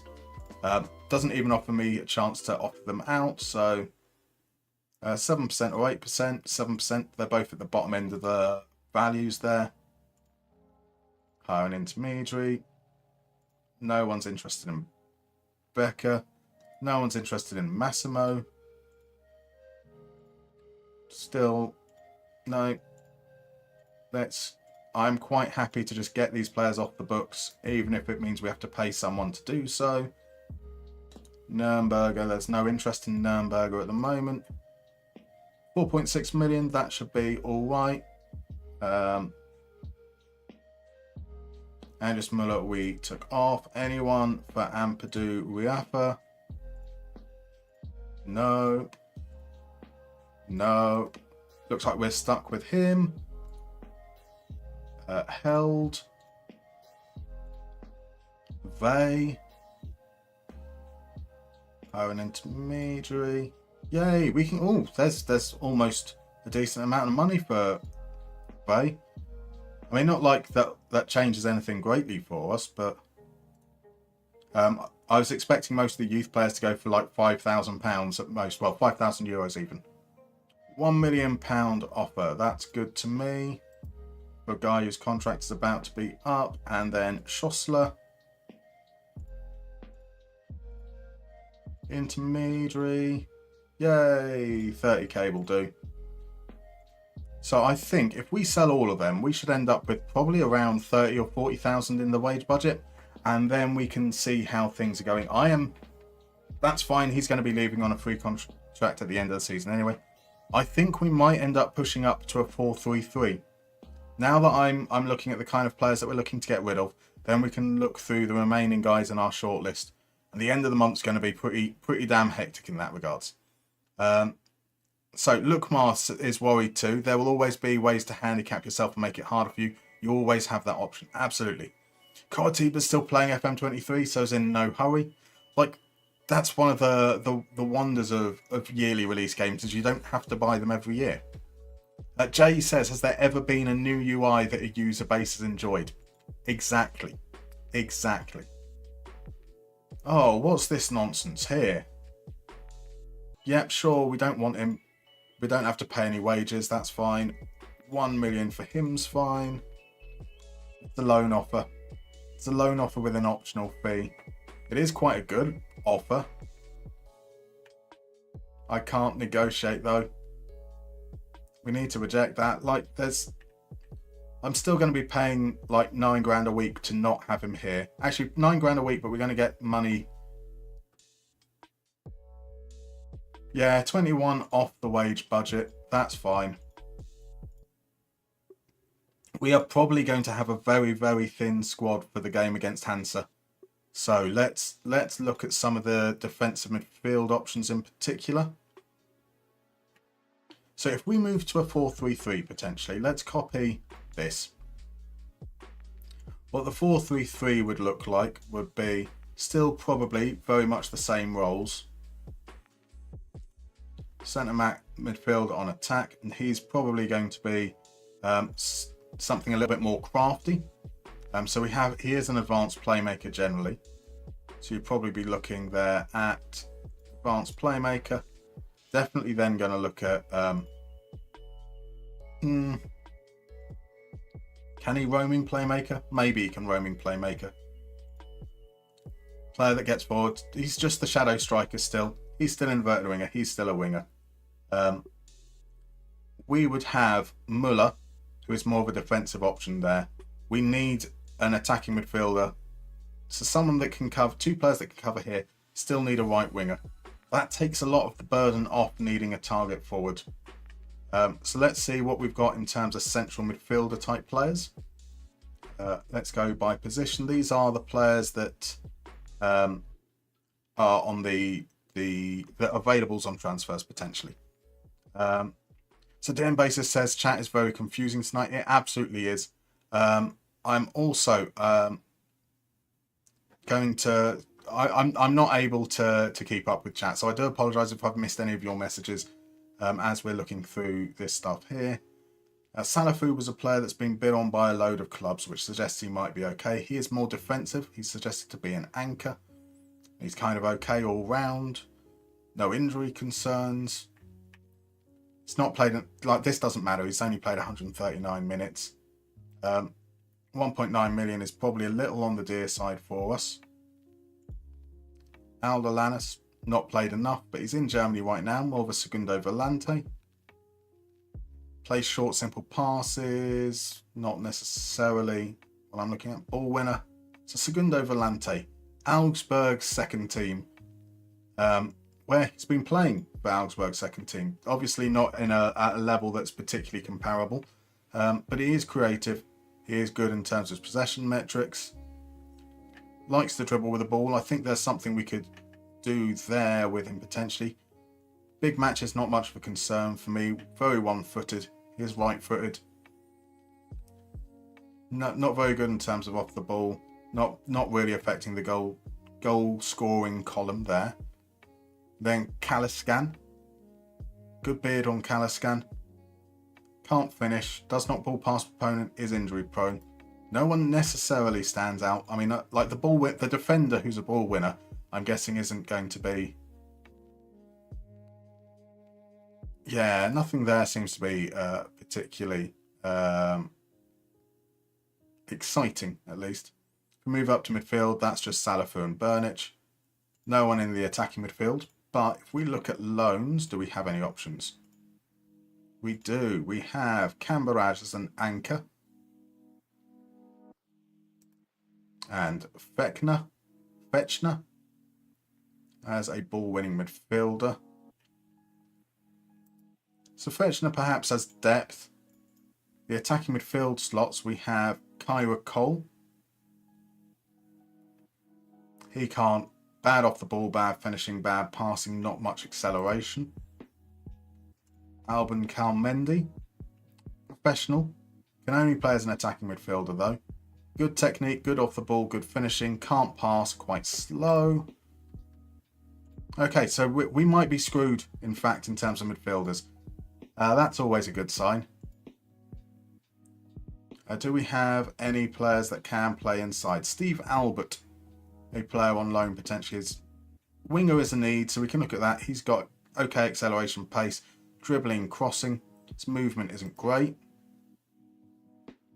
Meriton Gashi, we know that there's bids for him. Acceleration, pace, stamina, agility. Movement is good. Dribbling, crossing, technique's okay. Injury prone. He's got bids coming in 450,000. Let's see what happens if we try and bring him in on loan. They want 100%, which we can't afford yet until those deals have gone through. So we won't worry too much about that. Do we have any players out wide that can come in? Ehrlich wasn't one that we saw earlier. He doesn't look great. Callum can play inside. Finishing isn't great, but looks like he's got a decent mix of attributes there. He's in Switzerland, which wasn't on full detail, so this isn't particularly useful to us. Robin Callum is a player that we possibly might go for. Attacking midfielders on the left. Do we have any that can play centrally? No. On the right? No. Attacking midfielder? No. Are some possible options here up front. Egerstein's comfortable playing behind. Moves into channel but plays with back to goal. That's not great. Okay, I'm not convinced by any of them. Let's just see what happens with the transfers out. And we might just have to wing it for the second half of the season. We get rid of loads of players, and none of the options put forward by our director of football necessarily seem great. I will add some context as to why we were going down that route as well, which is that because we've only just joined the team, there aren't many players in the scouted players list. This is starting to increase. When we loaded this up, so the 30th of December or 31st of December, this was about 180 players. So it is building up, but because we've only been here for a very short period of time. There's a relatively limited list. Thankfully, it is filling out a bit now, though, so hopefully we'll be able to find someone there. So I do apologise that I haven't missed any. I've missed a lot on chat there. So Crudmo fans skipped 10 years in FM before coming to 2024. That's fair. That is absolutely fair. So RJ has 100 hours in FM24, all because you came back to it with that skin. There we go. Fair enough. I don't want to make public how many hours I have in FM24. Yeah, it's probably not good to look at. So you only played 16 hours in 2014, Crudmo fan. There we go. DM Basis says the most restraint you've ever shown is not buying it the 24. The second early access came out. You waited a week. That'll do. RJ is saying, right, okay, 4-3-3 is the meta. 4-3-3 isn't the meta. 4-2-3-1 or 4-2-4 are the meta. Absolutely. So, right, Manu sold. That's fine. We've still got a couple of strikers, so I don't have to worry too much on that side of things. Centre back injured. He's probably our third choice centre back, so that's more of an issue. But we've still got we've got a fourth choice centre back, so that's okay. So Crudmo fan felt the game was becoming boring. It was going into too much detail. It was taking too long. That you ended up going back to Champs 0102. I mean, I think there's a lot of people that have found going back to the older games certainly quite fun. I found that a similar situation. The games would take me far too long, and it used to be quite frustrating trying to play the game and not being able to progress as much as possible.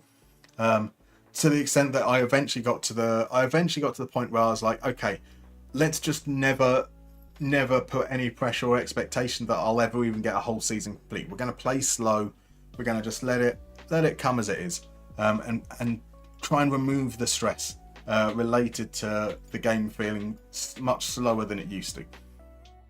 Right, there's Nürnberger is gone. Let's see, Schossler and Stur are gone. We've got another bid in for Vey.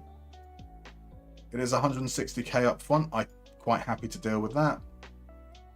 Francisco Moore is waiting on a work permit. Cardona's still waiting on his response, and we're getting there. 22k left on the wage budget side of things. So one of those changes will make a difference. Losing one of our few remaining strikers probably isn't a good thing, but there we go. Right.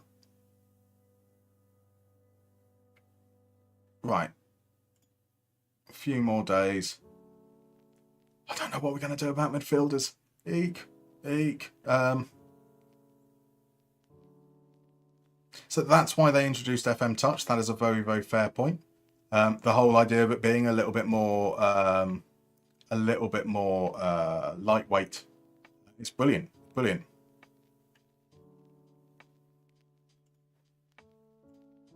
I can see. So Eden Reformed asked, "Hey, what are the plans for Musterman Skin on FM25? Considering things will be so different." As explained in the videos with the last update back in June, I've retired from skinning now. There will be no Musterman Skin for FM25 for a few reasons. One, everything's going to be different. I would have to learn. I'm expecting I would have to learn an entirely new code base, go through everything. It's just going to be far too time consuming. Two, it's a new interface. I very much believe that it should be given time for us to get used to it, to familiarize ourselves, to find what we like and what we don't like, to experience it fully before even starting to work out what it is that we think we need to change. And three, we don't even know whether it's going to be possible to make any changes to the skins. Certainly I would expect it wouldn't be possible at all when the game is initially released. Mod support tends not to be a thing that is there right at the beginning. Like that's relatively low priority. You make sure that you get the game out first and it's stable and it's working, and then mod support something that comes a little bit down the line. So I feel like that's going to be the more likely route in those regards. Right, Melum's gone. That's cool. That should now put us in the black in terms of our wage budget, which will be marvellous. So Jonathan asks, what's the transfer budget looking like? So we don't make much. We only get 15% of transfer revenue. So our transfer budget with that sale is probably only around 5.5-6 million, 5.69. The key thing is getting the wage budget. We're not probably going to be spending much money, or like the 4 million we had when we took over the job was going to be more than sufficient for what we're looking to do. We ultimately will be wheeling dealing, something. But yeah, our main issue is getting the wage budget under control. We now have that in the black, which is marvellous. We've got a couple more outgoings, which should give us a bit of wiggle room as well. Mora's on 33. Mora's on 33. Urban Cardona's on 17. So that will give us another 50, which will be marvellous. Let's have a look then. What's that do in terms of our depth? I'm adding Rashidi. I should have done that earlier. Transfer list. Oh, and take you off loan. We're still not getting many bids for some of these players, which is fine. So the squad is still very, very large. Very, very large. Some of these guys are going to be leaving in due course, so let's move them down.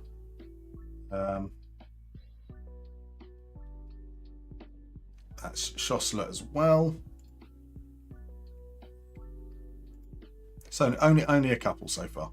Right, what we got going on here? So let's focus on that loan list. Strikers, they're all going to be quite young. This guy is meant to be 4 million, worth 4 million, but he's D-rated. Not enough minutes to judge on there. He's quick. We could do with, if we're going to have a quick striker, I'm happy with that being Wilhelmsen. I would like someone more of a physical profile, which you're probably not going to get with kids. That these 18, are they all 18? In fact, are all our loan options. This guy's not 18. This guy's not late. So that's Gino Fechner that we looked at earlier. Colin Wolfe isn't 18 either. So all the loan options are going to be players that are quite young from the looks of things, which isn't bad, but isn't necessarily what we're looking for.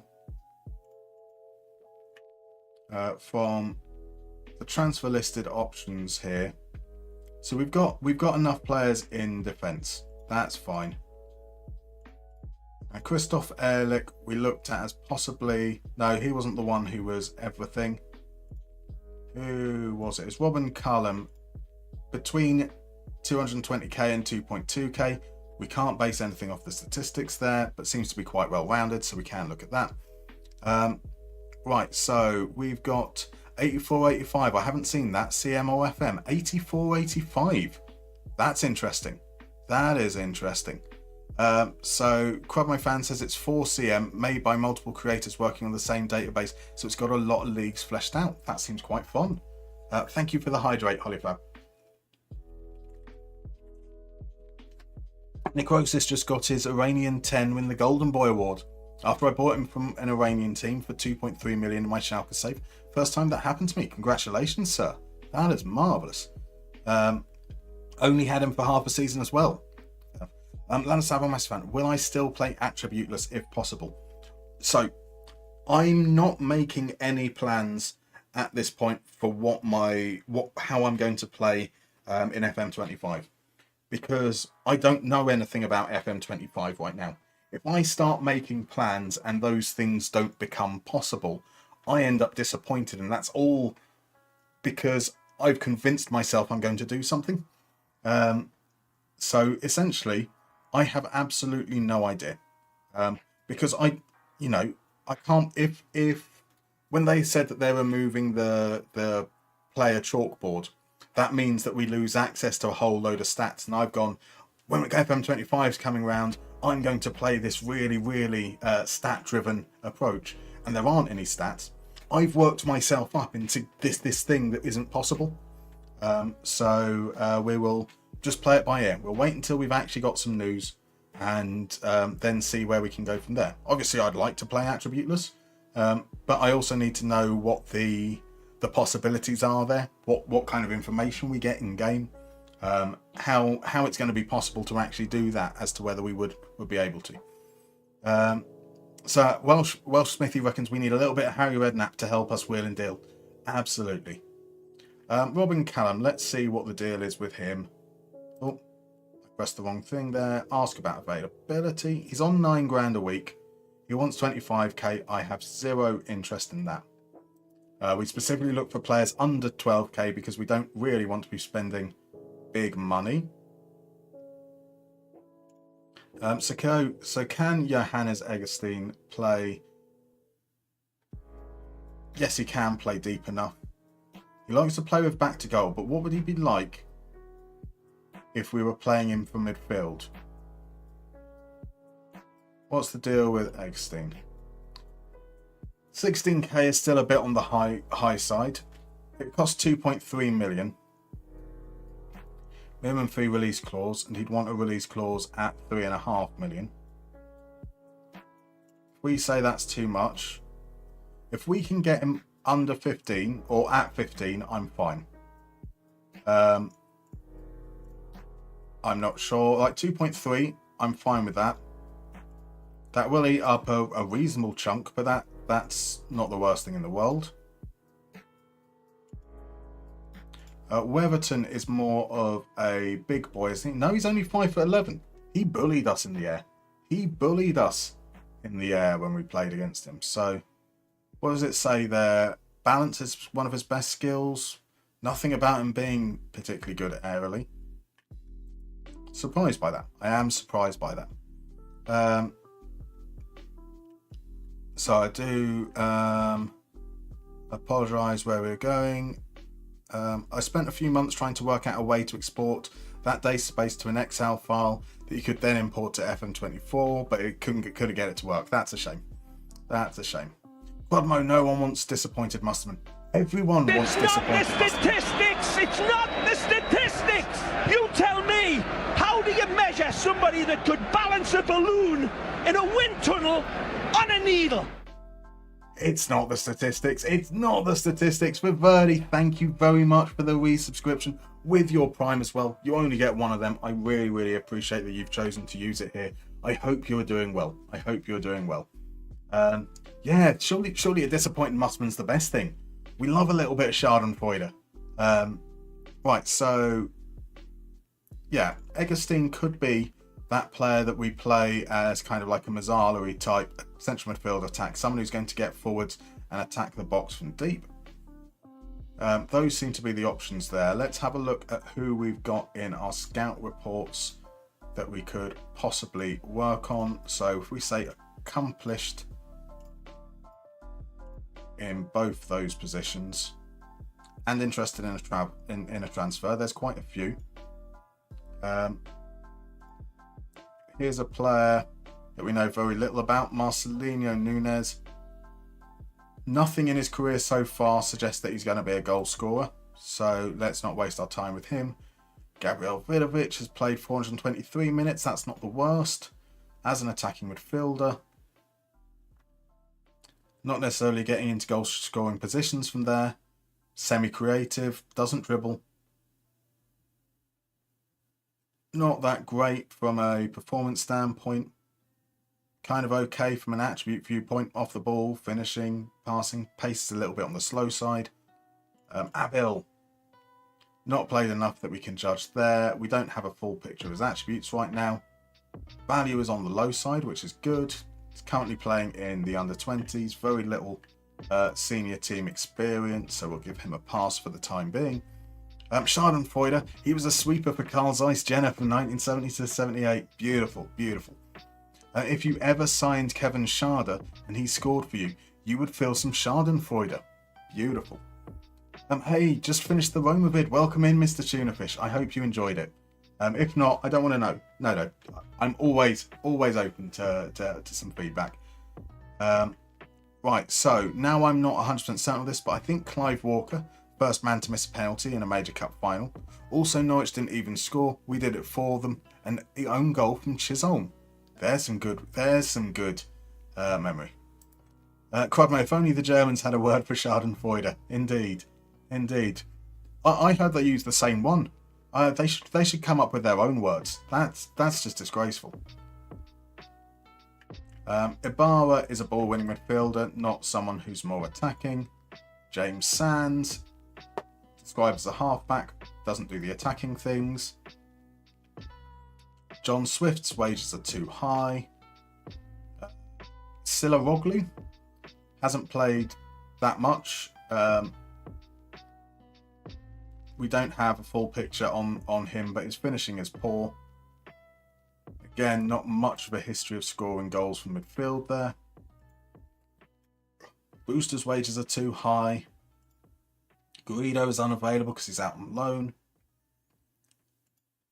Wenning Hain, currently at Eintracht Frankfurt's second team. Not scoring for them. Botti is at Frankfurt's second team. He's not really scoring for them. Let's pop this in as a criteria. For those that are actually playing games, let's go and goals per 90. Only will need it to be around 0.2 because they're an attacking midfielder, not a striker. But that should hopefully bring this down a little bit, which it does. And that might help us there. Armindo Sieb, playing for Greuther Fürth. He is doing the goal scoring thing, but that's because he's playing up front. He can't pass. He is quick though. He does attempt overhead kicks. Overhead kicks are fun. 5 million is far too much though. I should have really checked that first. Kim Yong-hak has been playing. We don't know. We don't have enough information there, but we do know that his finishing isn't great, even though he's got 2 goals. 5 goals and 32. For senior teams, 2 and 19, 3 and 25, 0 and 5. Altamirano. Not enough minutes to judge on there. He hasn't scored in 4 seasons. So yeah, maybe not that. We've looked at Vidovic. Chauvold. 6 goals from 17 games, playing for Nice's reserves. Now that is their reserves, and his wages are already on the high side. Bugzer, 3 and 24. Bodo Glimt. Maybe he's starting to develop a little bit. His attributes we don't have a full picture on. He is available for loan. Let's see what the loan terms would be. 100% is 14.5. 12.5k is fine. Yeah, let's do it. That's fine. Let's see if there's anyone else in a reserve team. Not as many goals there. Olawale to the rescue. We could do Olawale. Wouldn't that be good fun? So Mr. Tunafish says, I enjoy, just found weird why you beat the team based on a 4-2-3-1 and then played in a 3-5-2. But hey, you did better than Mourinho. So Mr. Tunafish, as I explained at the top, we assessed the squad based on the previous manager, which was Daniel De Rossi's preferred formation of a 4-2-3-1, because that was the formation the team played that first season and we're judging their performances on.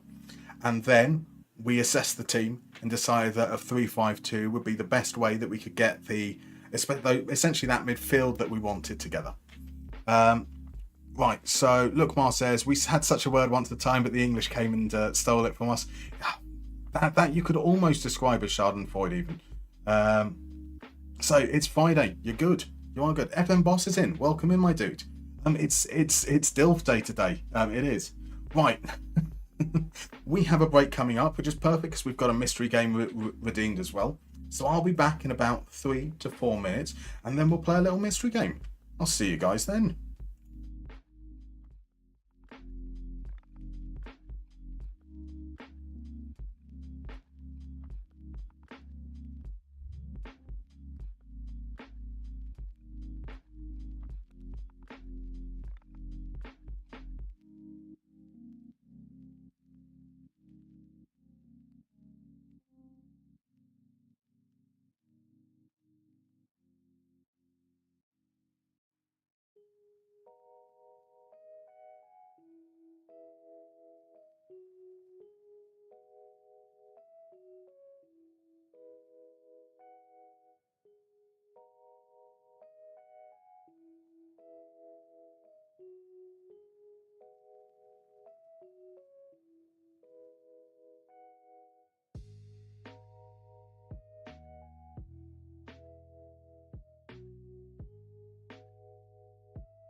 Right, we're back. And indeed, DM Basis, that is right, there is no stream tomorrow. That is some part-time shittery for me. I do apologise. So, tomorrow's stream, or what was going to be tomorrow's stream, will now be on Sunday. We're going to probably aim to finish up at around, maybe somewhere around 2 p.m. so that if a particular streamer wants us to raid over, that we can raid over to them. So it's all going to be coordinated, and I think Sundays probably work better as well. The last couple of Saturdays, obviously last week I had a bit of a migraine. The Saturday before I was feeling quite ill after the stream as well. So I think that I might maybe my body is telling me that Saturday streams aren't a good idea. So we will see what's going on there. We've had without getting into too much detail, the last couple of weeks outside of the streaming, which I absolutely love, the real world have been a little bit on the stressful side. So there may be, as a result of various things going on, there may be some bonus streams thrown in next week. But I don't want to commit to that yet until I know that I've actually got the capacity to do so. So we'll make up for it in some regards, hopefully. So yeah, Mr. Tunafish, I do apologise if it wasn't clear enough in the video, so thank you for pointing that out. So Holofab's going to lurk on his tablet in bed after this minigame. That's a wise idea. RJ's tired of being tired. You've been all week. Like, it's the weekend. Hopefully you get a nice long lie-in tomorrow, a chance to reset and refresh. So right, anyway, we're going to be playing a little bit of Only Connect. Now, is it an easy one? Is it a difficult one? It's a Friday, which generally means a Friday Only Connect tends to be a little bit on the tougher side. And I think that in relative terms, I've been quite nice to you this week. It's not necessarily going to be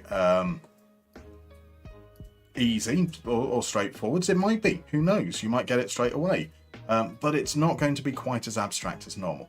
Now, let's explain to people what Only Connect is, because some of you won't have been here before. You're going to see 4 pictures of players, one after the other. They all have a common connection. Your job is to work out what that connection is.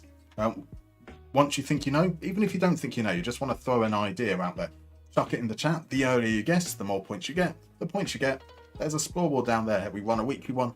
We run a one for all time as well. So let's see with the first clue whether anyone knows it right off the bat. There is the possibility that people will know right off the bat. So RJ says it's a good idea to get some good rest over the weekend. Absolutely. Right, it's Friday. That means easy Only Connect. Exactly. RJ's gone for that they all had a babysitter that was a fan of a club they were playing in purple. That would be marvellous, wouldn't it? That would be marvellous. Quadmo has correctly identified that this is Andy Gorham. So, Hand of God, there's only 2. So who? Bladders have our massive fan. It's before his time. Quadmo's going for that they've all been diagnosed with schizophrenia. Could be. That's the there's only 2 comment. DM Base is broken toes by dropping jars on them. So we could have Rio Ferdinand next. I know that happened with him, but that's not what we're looking for. So they all went to the same barber. That would be a fine one as well. Coty was going for crooked teeth. Lookmar doesn't know who Andy Gorham is. Disgraceful, Lookmar. You need to expand to the glory of the Scottish game from the 90s.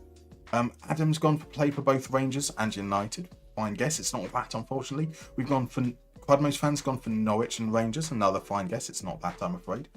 Johnny Trotter's expanded on the very specific injury guess from DM Bases. They've all had weird injuries, which is fine. That's not that, I'm afraid, though. Are they all born in Oldham or the Greater Manchester, at least? It's not that. Have they all played 2 professional sports internationally? Right. Fuck it. I'm giving that to you, DM Bassist. I am giving that to you, DM Bassist, because I don't actually know whether it's internationally. But if I was to split hairs, that would be probably unfair. Can you tell me what sport Andy Gorham played internationally? Gorham played for Scotland for both football and cricket. Correct. In fact, actually, I know the other ones aren't international because I don't know. Some of those sports aren't going to be things that are represented on an international level. But yes, that is absolutely fantastic. Ladislav, our massive fan, has suggested that Peter Cech might be in there. He might be in there. But he's not the second one. The next one was going to be Jerzy Dudek. Jerzy Dudek was in the VW Golf Cup motor racing. Then it was Peter Cech. Obviously plays ice hockey professionally.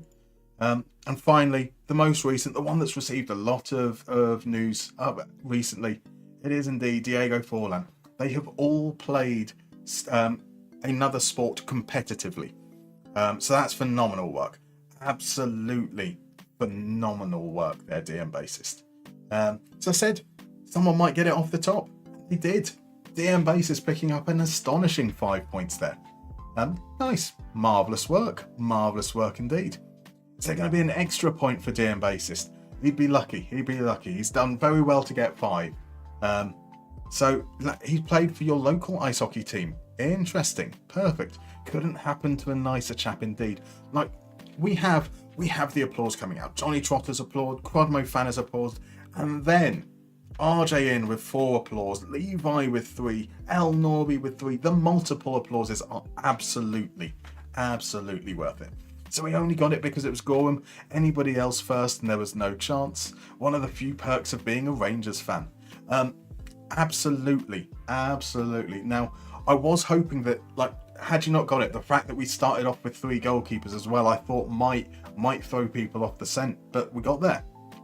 Beautiful stuff. Congratulations, sir. Right, during the break, I did have that's Jerzy Dudek, Ladislav, our massive fan. The man of the wobbly legs.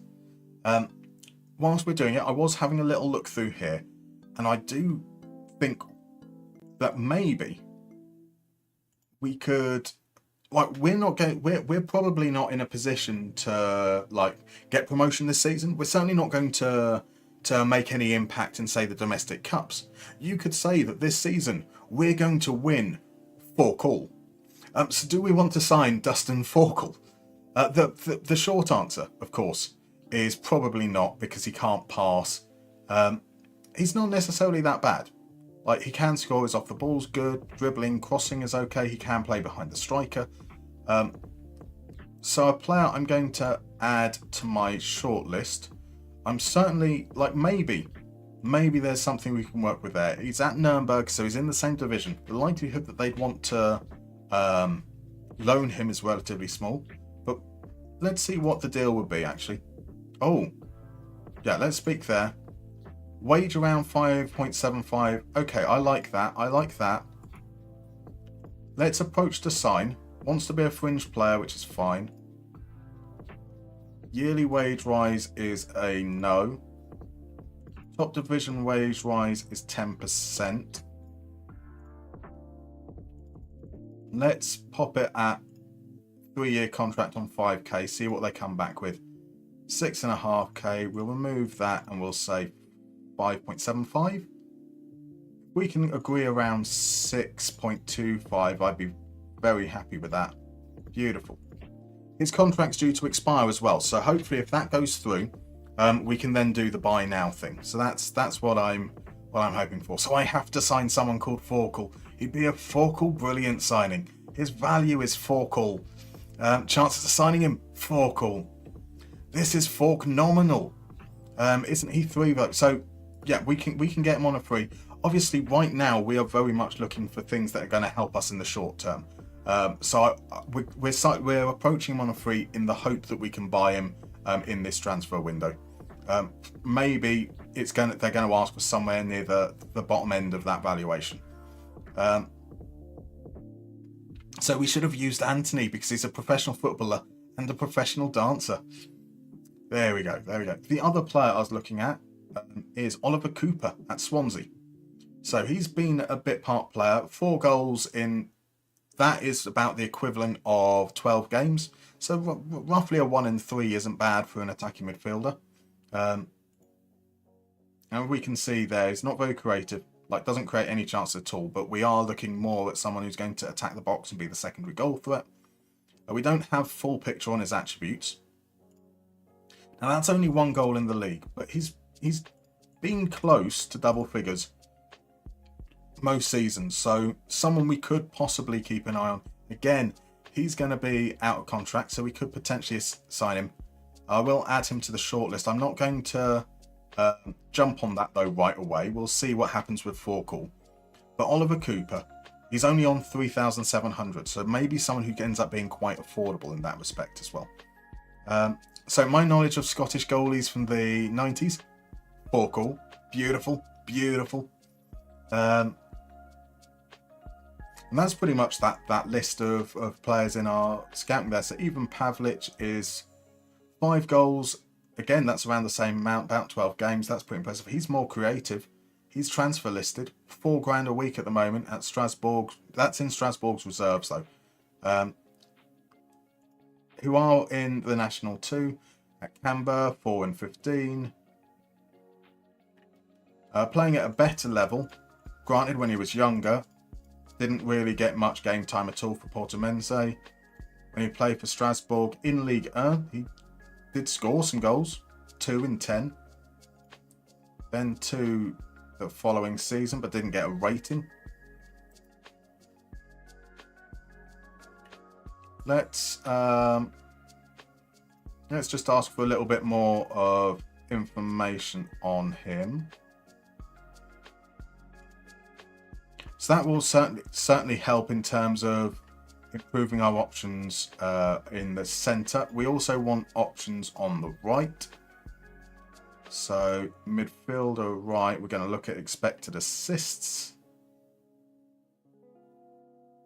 Again, didn't seem to have many great ones from the suggestions that came through from the director of football. So we'll see what we've got going on here. So let's expand. Who's the player who's only interested in a loan? That is coming. So Pelly Clement, Orban Kelmendi is only interested in a loan. He doesn't look great anyway, so we can ignore him. Right, Chakroon, not playing in a proper league there. He plays in a proper league. He's not playing in an active league in the game. So we can kind of ignore that for a moment. Conrad Faber is, however, not necessarily registering that many assists, but is registering expected assists, which is kind of useful. Doesn't dribble much. Dribbling is probably going to be an area that I'm interested in as well. Good personality, good work rate, determination. Can cross, can pass. So isn't necessarily the most dribbly. Does pressure. 1.6 million. He's on 11,000 at the moment, which is a little bit on the high side. So we will hold fire on that at the moment. See what we've got in terms of other options. I like the Pavlich. Holifab likes him as well. He looks like he could be okay. Now, as I say, we're a bit wary about his experience level, but yeah, if we don't go for any of the others, I think it's definitely worth going through them. Well, Smithy's knowledge of data analysis, Forkall. See, that the name is worth it alone, isn't it? So, Rich, you've had an inbox item praising your start as Blackburn manager, noting we've won 15 out of the last 20 games. I then get a press conference question saying our results have been disappointing. You should have won 20. You should have won 20. That's clearly the issue there. Obermeier playing in Serie B. Again, only got 2 assists, but that looks like it's more of a finishing issue from the team because should have more with that there. He is more dribbly. He is more progressive. He is playing potentially at right back though. Not that should change things really in terms of what we want from him. Let's scout him as well. Add him to default. Guazetta, 22.5. I'm not interested in. Far too much money. Kim Yong Hak. Did we look at him before? But we were looking at him from a more central position, weren't we? We was playing for Nice. He wasn't really a goal scorer. Another player who was at Portimonense did register some assists whilst playing in Korea. He is quite dribbly though. Oh, it's just 100 minutes. Ignore me. Just 100 minutes. That's not really something you can judge on. He's also left-footed. I want a right footer on our wing. We've looked at Venning before. Boosters on 50 grand a week. Yanis Wolf. Yanis Wolf. That's a good name. Osnabrück, not in an active league. So that's going to make him... All his experience is a couple of divisions below. Nkoa. Really good in terms of his expected assists, but Greuther Fürth reserves. Yep, okay. So maybe Faber, maybe Obermeier. So that's something we can work with. Knight of Knee. I live in that city. In Portimonense. Interesting. Do we need to start plundering them for talent? Right. It's not as good as the question about Chris Sutton, with a suggested response comparing him to Schmeichel. Don't you remember Chris Sutton, the legendary goalkeeper? You think it's a game glitch. We're 7th, but we have about 3 to 4 games in hand. That'll do it. That'll do it. Overmars does play everywhere. I do like a little bit of flexibility. So the city is called Portimao. So that's the local team. Beautiful stuff. Beautiful stuff. Olifab likes Wolf. He likes Wolf. I'm not going to do it. I'm not going to. It would be shameless and embarrassing if I was to just go like, oh. Plus, it would be really, really horrible for your ears. So I'm definitely not going to do that again. That would be horrendous. Oh, beautiful. There we go. Bait succeeded. Bait succeeded. Absolutely. Yeah, not keen on any of those others, which is absolutely fine. And then last but not least, I'm looking at strikers. So we're going back to goals per 90. Maybe around there. And at aerial challenges, one ratio, the same as we've done before. We're looking at about 40. Let's drop that down a little bit. If we can have a proper backup to a Wilhelmsen, that would be good. But Weverton wouldn't be interested in loan, but the others would. So we've got Jesse Ball here. He's 6'1", he's 20 years old. He's currently in Young Sporter. When he's played senior games, he's struggled to score. Leon Svitek, currently at Dortmund reserves. They're obviously in the 3rd division there. So at least that's actually some games that are simulated in game. Doesn't necessarily look great in that regard though. Then you've got Salvadori. He's a poacher. Can't really judge. The Swiss league isn't in full detail right now. When he has played senior games in a not accurate simulation, he has scored goals.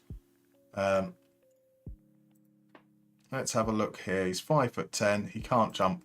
That's not really what I'm looking for. Drop down to 0.3 goals, and we're looking at Mustafa. He's again in a reserve team when he's played senior games. He hasn't played senior games. He's got 2 substitute appearances. He did score. That you can't really judge upon. Again, can't jump. We're dropping down to 35. Does that help us at all? Really no suggestions for like senior players. We've got one here for Luke Elsner. He has scored a reasonable amount of goals. Kind of okay in the air. Not great. Knocks ball past opponents. Prefers to be a little bit more on the front foot than a target forward normally would be. Doesn't have great work rate. In the 3rd division, he has been average. Just decidedly average. Maybe we look at just seeing who else would be interested otherwise. Chris Bedia is available or would be interested in a loan. Hasn't played enough minutes to judge, but does jump. 21 grand a week is a little bit on the high side. There's Gabriel Vidovic is there again. Kabaji doesn't score. He has been playing games, he just doesn't score. Right, let's see. That was something. It was horrible, wasn't it?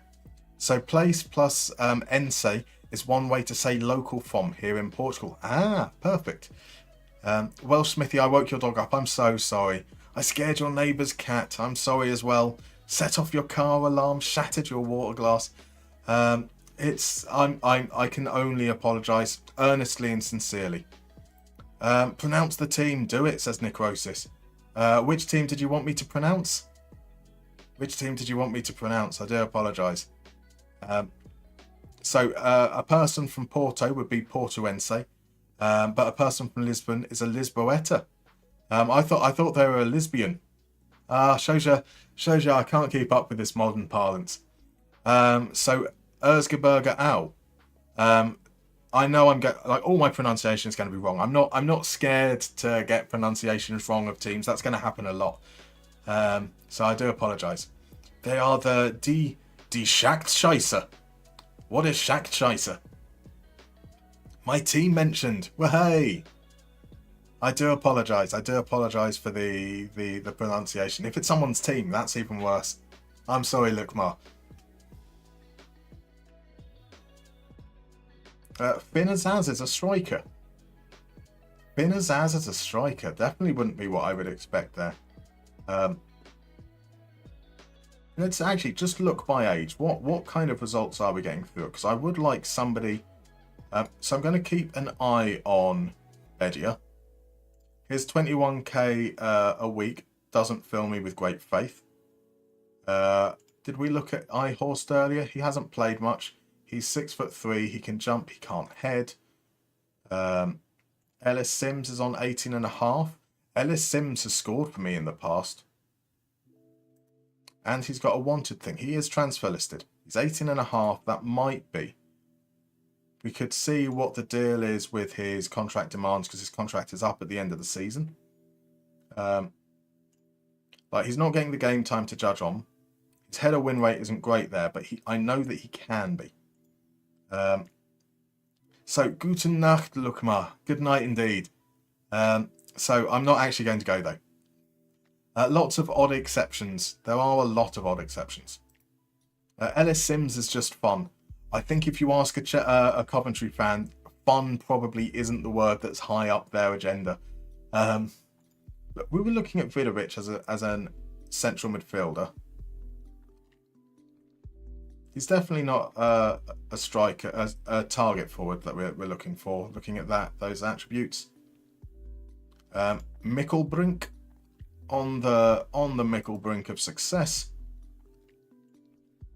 Jardel Kanga, 5'5", definitely isn't going to be the kind of player that I'm looking for. Umar Diallo, 5'6", definitely isn't the kind of player I'm looking for. Rostu Erdogan. Definitely, I can see there being no kind of downside to signing a player called Erdogan. Definitely no issues anyone would ever have with us signing an Erdogan. So Chris Bedia, Ellis Sims could be potential options for us. We've got a few midfielders that we can look at as we go through. We've got a bid in for Eggestein. He feels there are some more appealing options elsewhere, including Camber, Zvola and Heracles. Yeah, we're planning on that, so that's fine. And we said if he will come in for 15k, we are absolutely fine with that. But otherwise, it's a no. No more than a 10% rise. We will be fine with that. You can't bring that down. And he asks for yearly wage wise. What was the previous offer? Appearance fee up by 1.4. That's significant. Plus a load of others on there. International cap bonus, don't need to worry about. Top goal scorer, I don't need to worry about. Team of the year, probably not.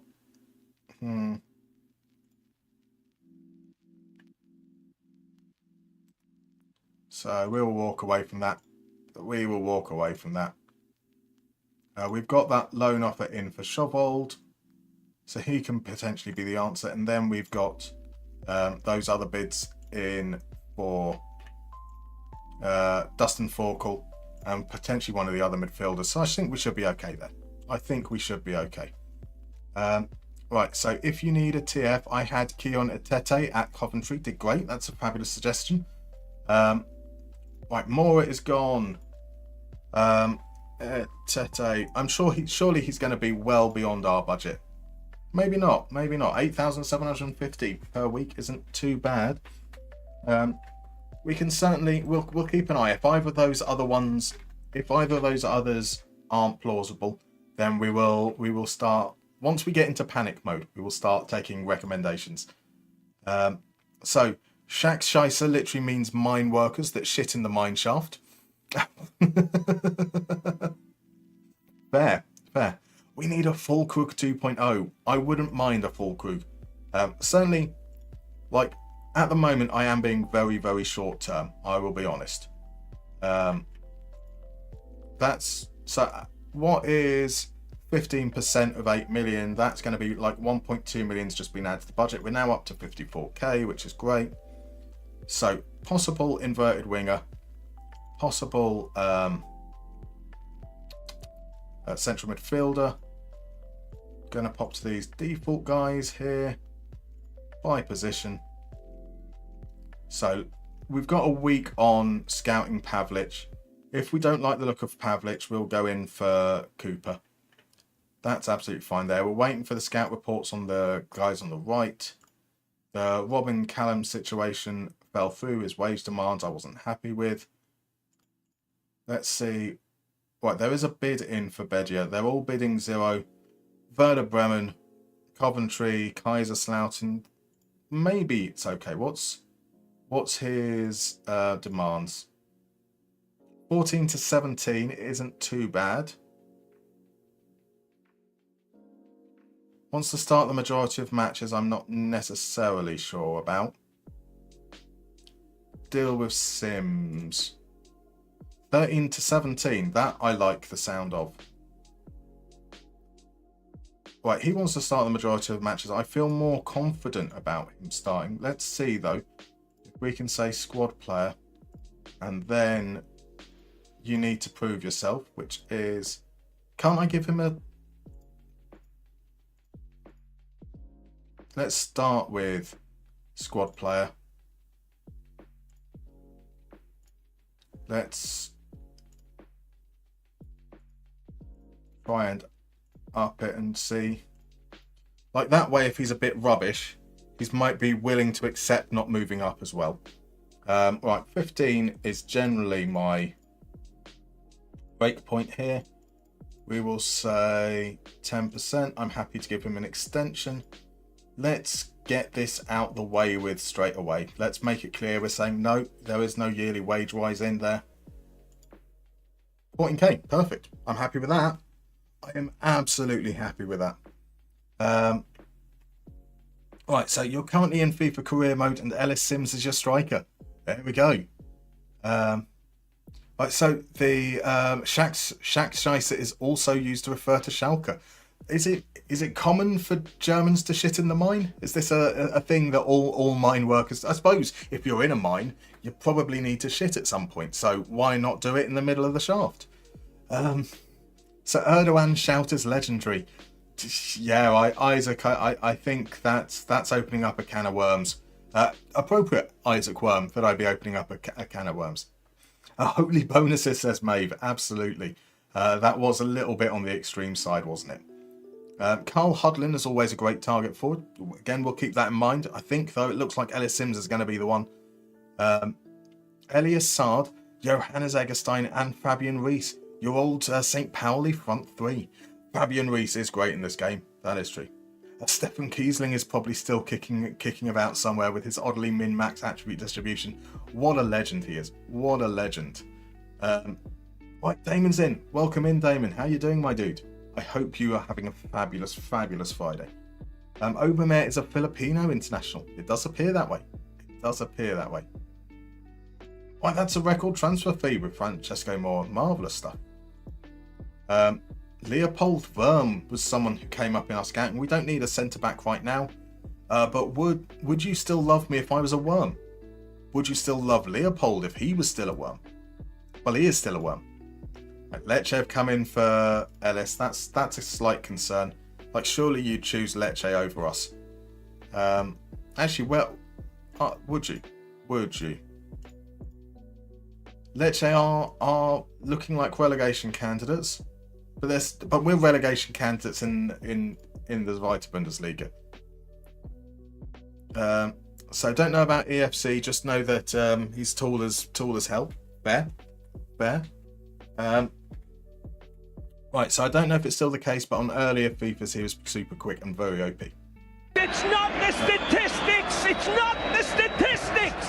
You tell me, how do you measure somebody that could balance a balloon in a wind tunnel on a needle? Catch 22er. Catch 22er, you absolute gentleman. Resubscribing with Prime and saying woot. Woot indeed. You are an absolute gentleman. Thank you very much. Wind tunnel, balloon needles, Darm statistics. Beautiful stuff. Beautiful stuff. We've got some good suggestions coming forwards again. I mean, now that Lecce have come in for Sims, we are going to need some backup options potentially to that. So Ulf Kirsten, Kevin Kuranyi, all absolutely fine suggestions. The many worm sound bites we could use with that worm, like early bird catches the worm, all these kind of things. Absolutely. So that's just our scouts doing work there, which is marvelous. Here we go. How about it, guys? We are about to play a competitive match. This chat is great, says Catch22. It is. I mean, we are very, very good at things from the 90s and absolute chaos. Catch22 are a fantastic ska punk band for what it's worth. Or they were. There we go. Right, so...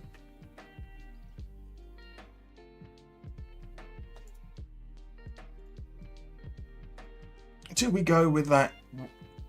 Right, can we go with a 4-3-3 straight away? I don't think we can, really. We need players to come in first for that. So we'll be going with our more Maria Ham style approach, which would mean our starting lineup proper is Bookman, Gimba, Pine, now that we've sold players. Shabani next to Muller or Fröder. Muller. Not happy with our right wing options at the moment. That's going to be Zelik. Off the left with Sard. Sard not available. And then playing behind Wilhelmsson is going to be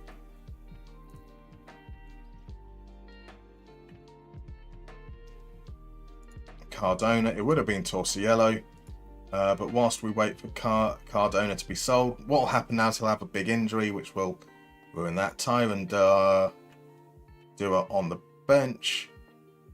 Further, Arnold, Kubler, Butchberger makes the bench.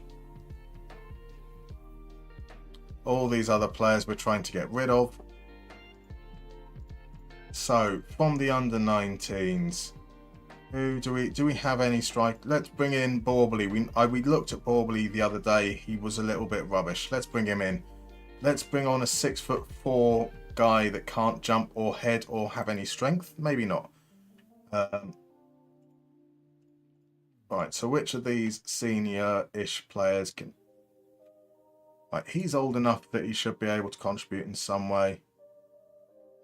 Weaf is old enough that he should be able to contribute in some way. We need those transfers to come in, that is for sure. Right, so Basler's being recommended, Jens Jeremys. We've got to sign all of them.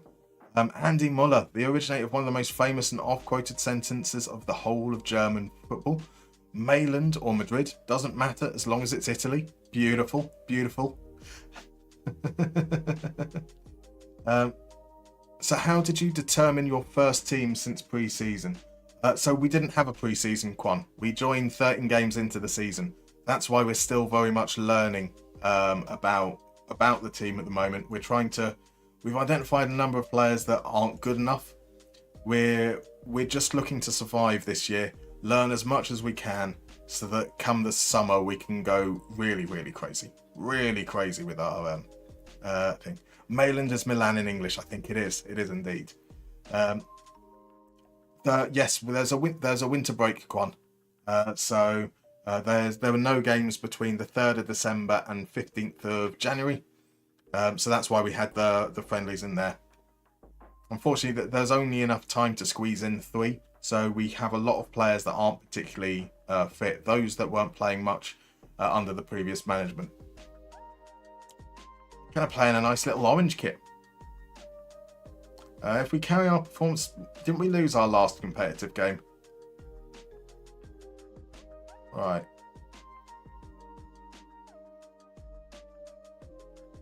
Enjoy the match. Just relax.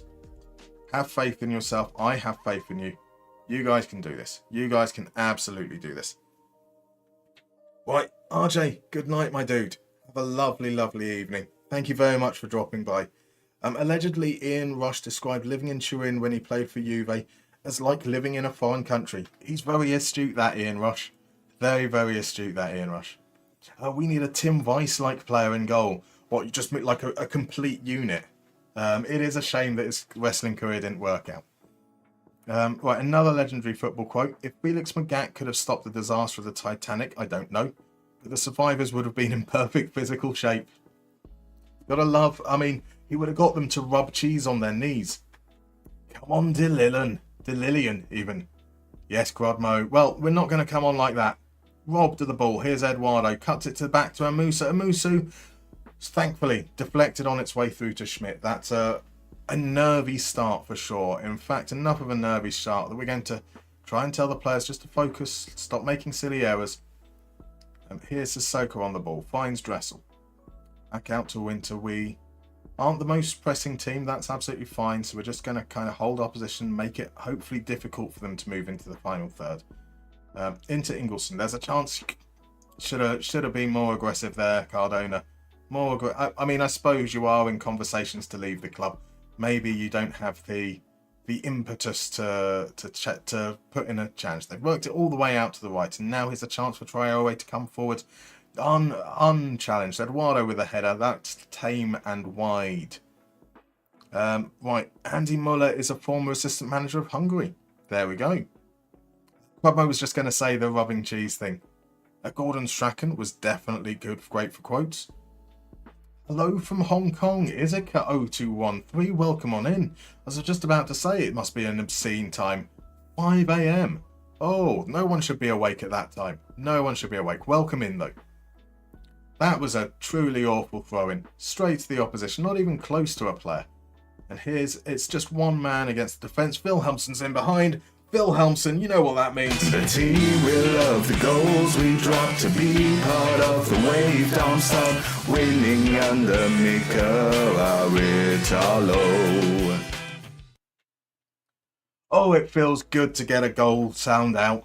There we go. It's not the first goal. This is the first competitive game tonight. I didn't want to use up the soundboard on friendlies. What a forehead from Mr. Wilhelmsson. What a player he is. He's scored like most of our goals so far. Granted, we've only played. This is only the 5th game. But he does look to be quite good. So, reporter Gordon, can we have a quick word? Gordon Strachan, velocity. That's amazing. That is amazing.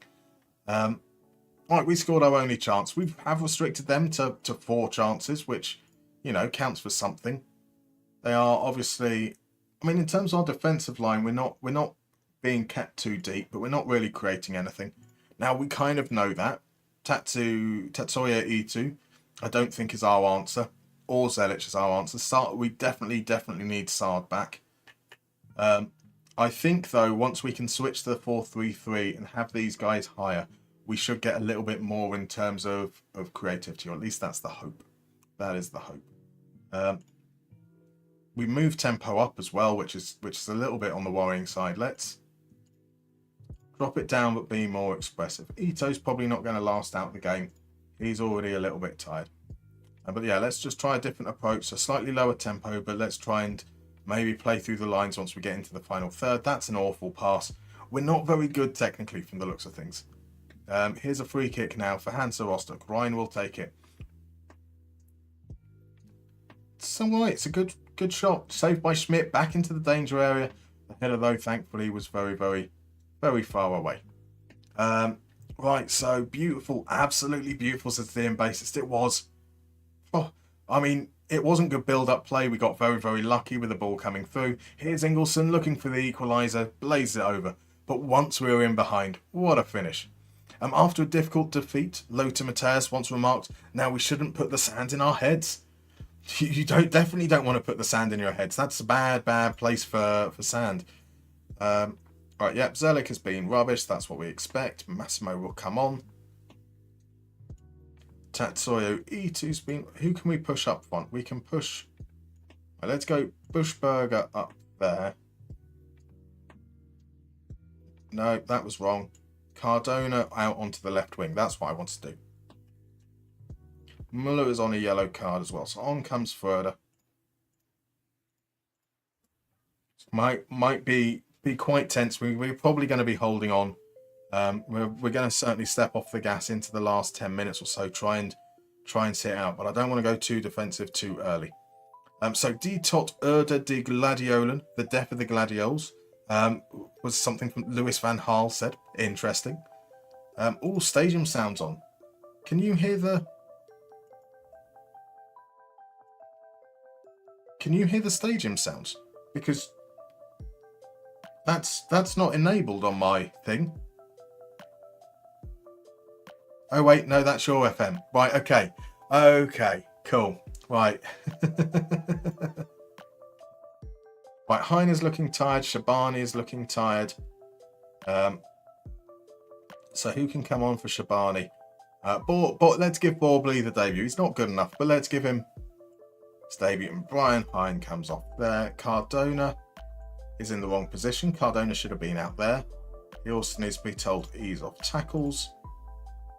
Tempo down. Balanced. We can still counter. I'm fine with that, but we will take. I didn't say to time waste, did I? Oops, there we go. That bit's sorted. So Lodar is not known as the brightest candle on the cake in Germany. I mean, isn't that standard for footballers? Let's be fair. You don't go to footballers in the hope of their wisdom. Right, read all my messages, says Crudmo.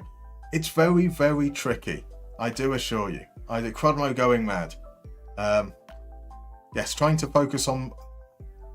You're a man. You know that you can't multitask. There you go. It's worrying when Crudmo is the sensible, logical one in the chat. Relatively. Only relatively. Right, a chance. Surely that's got to be. That's the last moment of the game. Come on. We're 2 minutes over. Another win our way would be very nice. We don't necessarily deserve it. I mean, we definitely don't deserve it. But let's go and give this a full round of bad song to celebrate. Darmstadt's going, Aradalo's glowing, Nick has got us going, Darmstadt's going, Aradalo's glowing, watching all the players taking you to places that we never been before, lady now. Darmstadt's going to that Aradalo beat. Darmstadt scoring to that Aratalo beat. The M bassist just wants to hear the Mariaham song again. I miss it. We do need a proper celebration song for when we get there, which we will do. We will have something better than the Mariaham song. I don't think I can top that. I genuinely don't think I can top Dragastardente, but I will claim that we will be able to. Right, that win is important. That's good. I mean, it's so tight in this league. There's a lot. There's not much between like any of the teams between like 4th and 16th, 17th. So as much as it's a big win, we lose the next one, we could be back down near the relegation zone immediately. But hopefully by that time we'll have a couple of players in. We should have the scouting report as well. Kenny Vay's gone. That's marvellous. Cows are starting to get 40% of the profit, which is 15,500 euros. Sir Rostock, welcome to the Musterman Penitentiary. Indeed.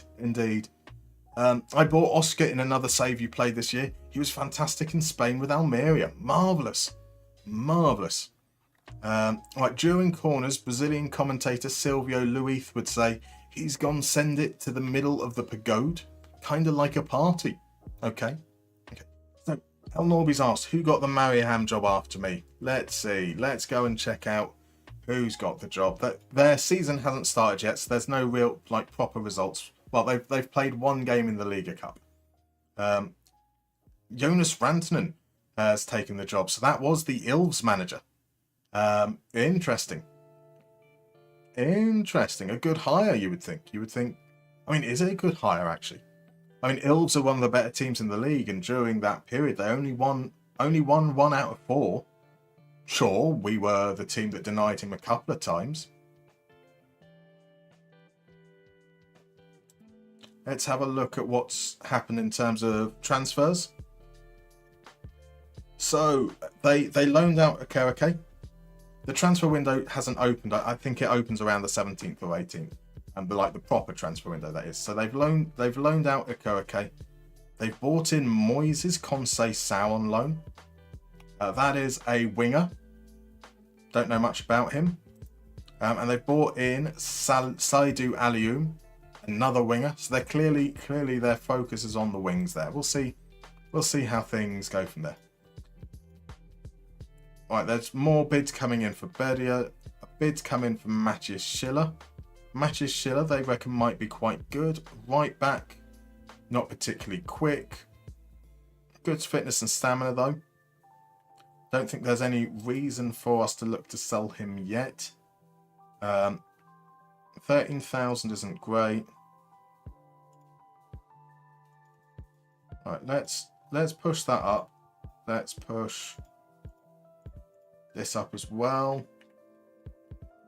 Right, let's see if we can get everything in total up to around half of his value. 150,000, 40%. Yeah, let's do it. It doesn't look like there's nothing so crazy about him that I think he's going to be a Rasmussen's contract expires in... his release clause is due to expire. That's fine. If someone meets his release clause, he's gone. That's fine. Cardona's gone now. That's all right. We just need to hope that the other players come in beforehand. We've got him. There we go. What is our transfer business? We're not doing much transfer. We bought Forkall. Forkall is here. There we go. Adam, controversially, is a fan of S Club 7 over Dragostad Intake. That is a claim. So Nick Rosas would love a Darmstadt song over Deutschland by Rammstein. We will certainly, I say, there are plans to look at Rammstein songs. There's been limited time since we've taken the job, so we will have some proper stuff in due course. All right, fun fact: Hansa Rostock are named after the Hanse, a trade confederation of Sitleys, mostly in the north of Germany, operating mainly in the Baltic during the late medieval, early modern period. I am aware of Hanses because I play Civilization. That's the only reason. It's the unique district for Germany, and it's a commercial district. Right, so Necrosis lives near Zwolle and Kampen, also Hansa cities. Beautiful. Hills are fucking horrible. Let's not mince our words here. We've taken someone from them, so that's right. Okay, I hate Mariham now because I hated Ilves but loved the badge. No, I think it's great. They've gone, look, this was a guy that could beat us. He's one of the best coaches in the division. We are going to follow up Mustermann with, we're going all out. They've gone and hired, I'm a big fan of it. I'm definitely a big fan of it. So we all know about the Hanseatic League, indeed. Like, wasn't Conceição or whoever it is at the Euros with Portugal? Not that Conceição. Not that Conceição, surely. That would have been Francisco Conceição, the Porto and former Ajax loanee, I think. So JP88 over on YouTube just started a new save as Warrington. I'm going to give the skin a try. Looking forward to it. Good luck, JP88. Good luck indeed. Right, Bill is talking about Oscar. Used him as a pressing forward on attack in 4-3-3 or 4-2-3-1. Had more than 1 goal per game in La Liga. Outperforming his XG by more than 10. Incredible. He's been pretty incredible so far for us. I do like him. He does look good. Fuck all indeed. Another one bites the dust in. Beautiful. So Bergen, Norway, Turku, Finland, and Novgorod, Russia, Krakow, Poland as well. Hansa was very large. Indeed. That is a claim. I've never felt so much disdain. Oh dear, what did I say? Or did someone else say something? I've forgotten what I've said. I've forgotten everything I've said, to be honest. Right, Muller's going to be suspended for the next game. So please, can we have some more players come in? That would be nice. The bassist has been to the town hall in Tallinn, which was once a base for the Hanseatic League, as well as a part of Riga, which I somewhat remember. No, you spelt base right the first time. There's only one acceptable sentence. Did you buy that bass? Are you now the owner of an acoustic bass? I should hope so. See, Night of Knee says they really were our nemesis because he wanted my job. Exactly. Francisco is Sergio's son, though. Yes, indeed. But that's not the Conceição that was at the Conceição at Mariaham. Definitely wasn't Francisco's Conceição. I called you out for your S Club 7 adoration. Yeah, yeah, okay, that's fair. That's fair. Apologies. Apparently, Lukmar is partial to the arse. Geiger. We'll just go with arse, though. We will just go with arse. Lukmar is partial to the arse. Okay. Right, offers there. Come on. No one else is in for Chavold, so come on. I mean, only like 2 or 3 days has passed, but I'm getting impatient now. Right, Sard. I assume that as we're getting that means that he just returned from Tunisia duty. Yep, Tunisia get knocked out. He's finally back. He's able to play, and now he's out for 2 weeks. Beautiful. A Geiger is a violin. So you're quite partial to an arse violin. There we go. There we go. Are you Bastost? That would be incredible. That would definitely be incredible. Right, it's in a pawn shop. I don't want to buy it outright. They don't let you take it until you've paid it all off. I'm going to give it a week or two, and I still really want one. I'll maybe buy one new on finance. That's fair. That's fair. I mean, like, it's... you can certainly do your checks and everything, but in a pawn shop, you're never going to be that confident that they, you know, that you've got enough information in terms of its setup and, like, is it... Yeah, I'd get some reticence in that respect. So Holofab is not Bastost. I mean, you just confirmed it 2 sentences ago. We're going with that. We're definitely going with that.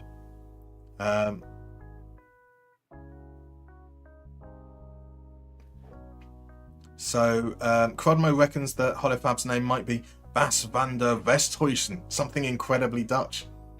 Bas el Guapo Rutten, what a guy. Or van der Roeligens. Is it just like any guesses? With everything is on the table for Holofab's name. His last name is not typically Dutch. There we go. So it's not Bas van den Boomen. Wouldn't it be good if it was? That would be a nice ring to it. I'm not disappointed, Holofab. That would not be the right term to use. But I am surprised that your name isn't Fab. I assumed that was what the Fab bit was, and I was wrong. Right, we have a midfielder on loan. That should be nice. Relatively low risk in that regard. How are we doing in terms of our scout? We're still waiting on more information on Pavlic. So it's between Pavlic and Cooper for another arrival there. Oh, bollocks. Meant to buy now on him. 200k, that's what we expected. The lower end there. That's absolutely fine. Oh, that was almost a mistake. Let's get him registered. Buchmann can welcome him. And Bastian van Basten Battenberg. Basten van Tigelen. Beautiful stuff. Battenberg. That is the comment. That is the comment. Right, let's get Chavold there registered. Didn't I just register Chavold? Where is he? Yes, I did. Okay, we'll worry about that in a moment. Not much more information on him there. We probably need to scout him one more week. It's going to get tight to the end of that transfer window. Early signs of a last resort. What are we seeing here? Again, nothing necessarily bad. Is off the ball is a bit worrying. As we're wanting players that are going to be a little bit more dynamic in going forwards. Oh, we have an ad break coming up. Marvellous stuff. Right, so we'll be on an ad break for about 3-4 minutes. Then when we'll come back, we should have a nice, easy game against Hanover, who are currently sitting in 9th. Okay, that should at least be reasonably fair between the lot of us, I think. A nice tight game, hopefully, coming up. Cool. I will see you guys in about 3-4 minutes.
Right, and we're back right in time for the game with Hanover. Now, I was saying if it was possible in the break to very, very quickly set up a new top 10 game, which would just be top 10 Dutch surnames.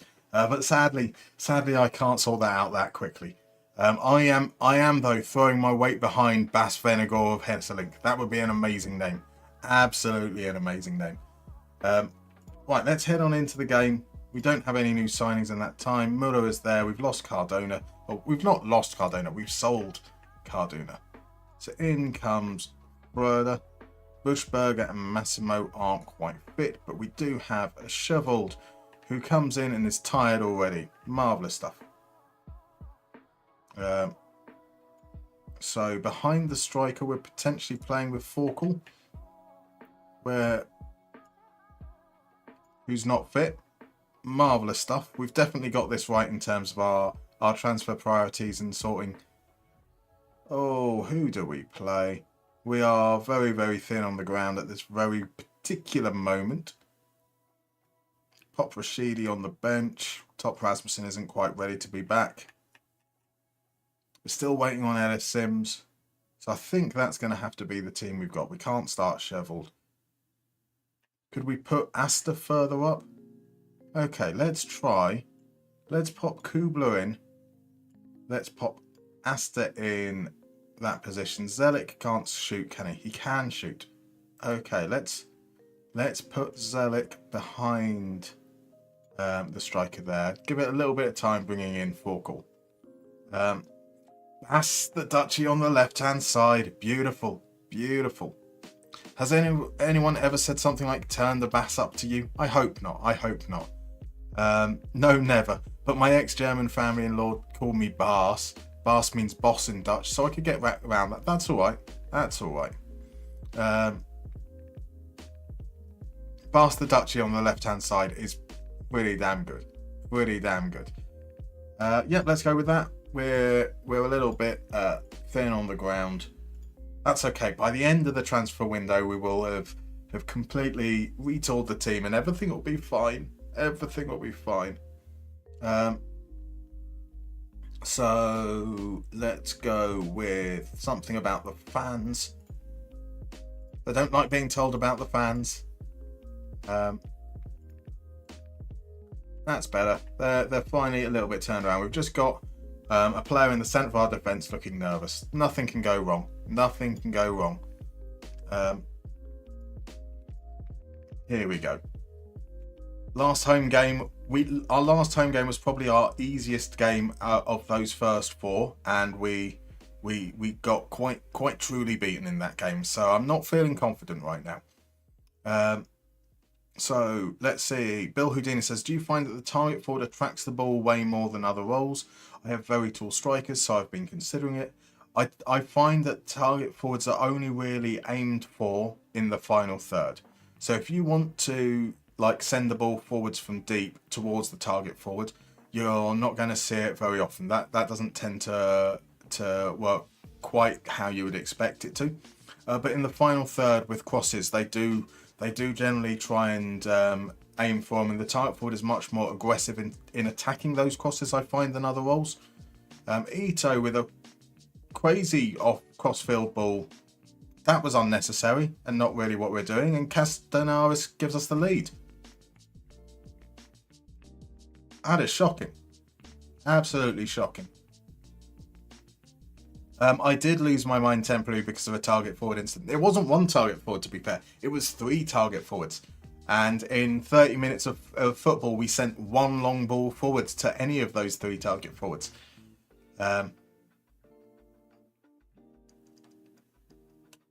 Is that really a check?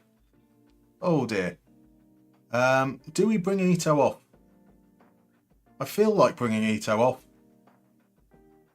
That was bad. That was very bad. They were forwards all right, but they weren't targets. Evidently not. Right. Here comes Hanover once again. Amiri back to Bright. Harry and B plays it across to Kerder. Kerder finds the weak outside. This is a very good Hanover team. Look at these players. Leopold loses out. Ito tries to get the chance. It comes to Zifweek. Stonaris with the shot once again. This isn't working. This isn't working.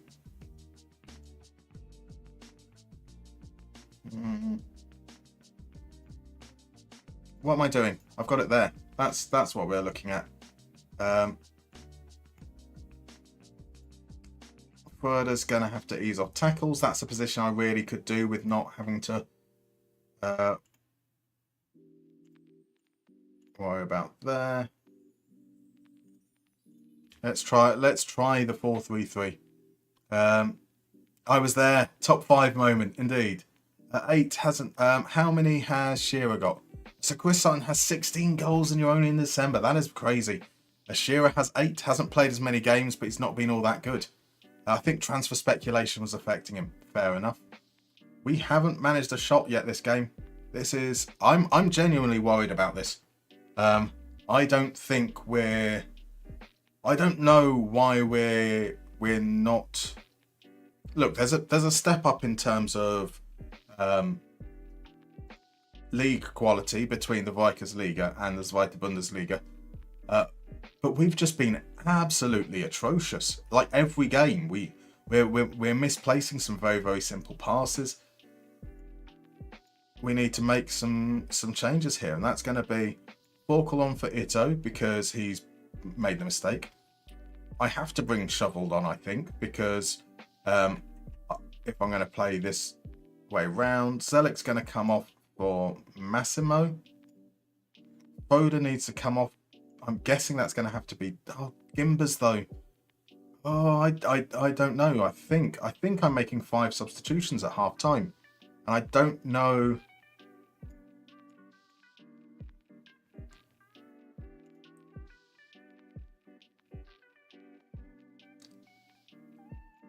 Let's try and build up from deep. Let's have you invert.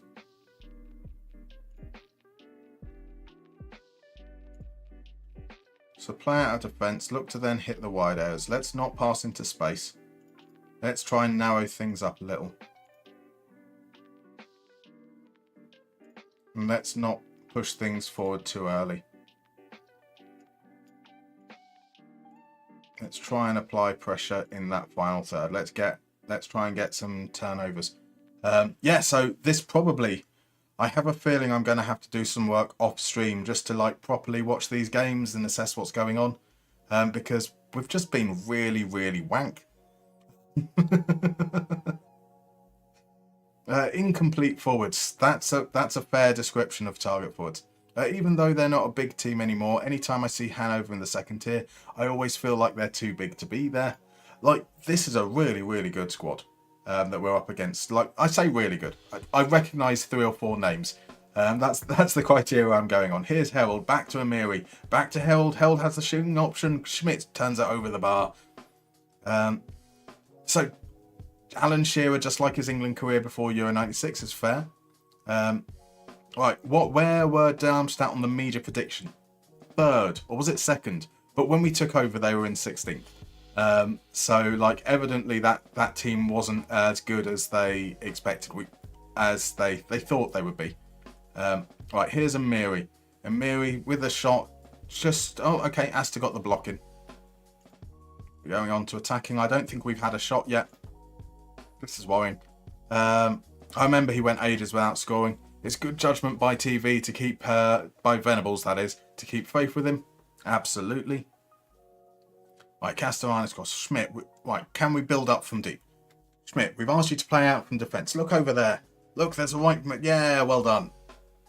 Right, okay, now he's running forwards. We've moved it to Massimo. Massimo is going to we've completed 3 passes. That's good.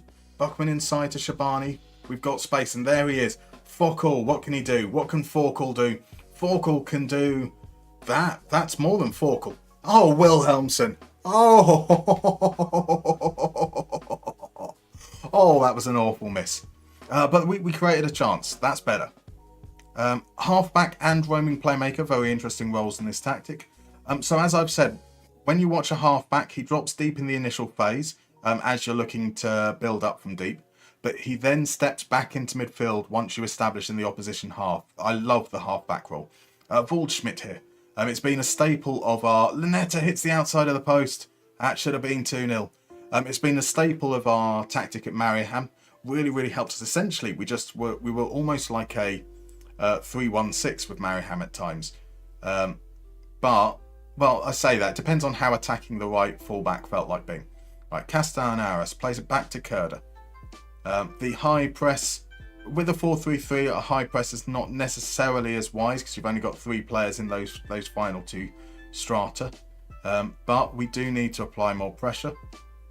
Not sure I've got any more tools in my arsenal in terms of instructions to get more attacking without going like completely meta and going like a 4-2-4. Held with across the far post. Castellanes forces a great save out of Schmidt. Great save from Schmidt.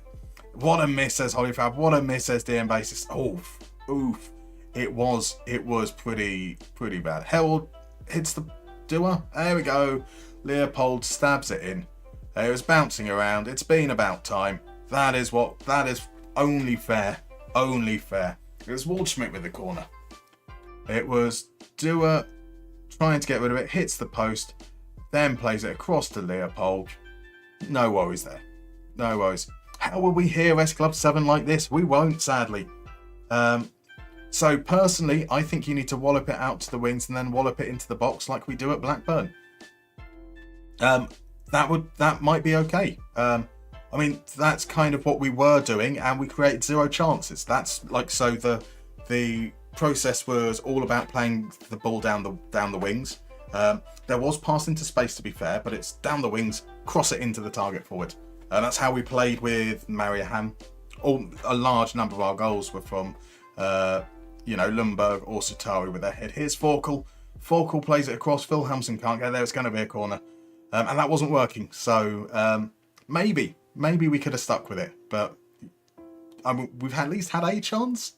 1 chance counts for something, right? Massimo, here's Forkel. Forkel crosses it. He's offside, though. I'm now going to say some bad words about them. I'm going to call them all poo-poo heads. Right, Held cuts out an awful free kick. Sends it into forwards. Asta gets it out, but comes back to Held. Here's Waldschmidt. Oh, Shoveled. Shoveled has made me unhappy already. Shoveled was there to make the tackle and just ran away. So Bill Houdini says he's using a half-back in his 4-2-2-2, a bit like Cruz for Germany in the last Euros. I always thought of this role as a single pivot in a 4-3-3, but it works in different scenarios.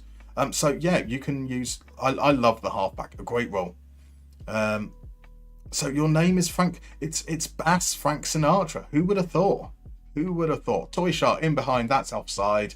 There isn't any doubt about that. You're not going to give that. You're not going to give that. It was definitely offside. Definitely offside.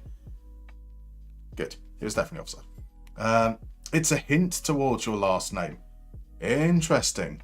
So it's Baz Fly Me to the Moon. Bass. Ooh. Can I think of any other Frank Sinatra songs right now? Like off the top of my head, I can't think of any. It's Bass My Way. Obviously, it's Bass My Way. Right, Lookmar says, I thought it was funny the first time I reposted my totally witty comment. There's some clear lack of bowel movement within Testing City right now. There is indeed. Here's Massimo. Finds Forkel. Forkel on his debut. Forkel on his debut.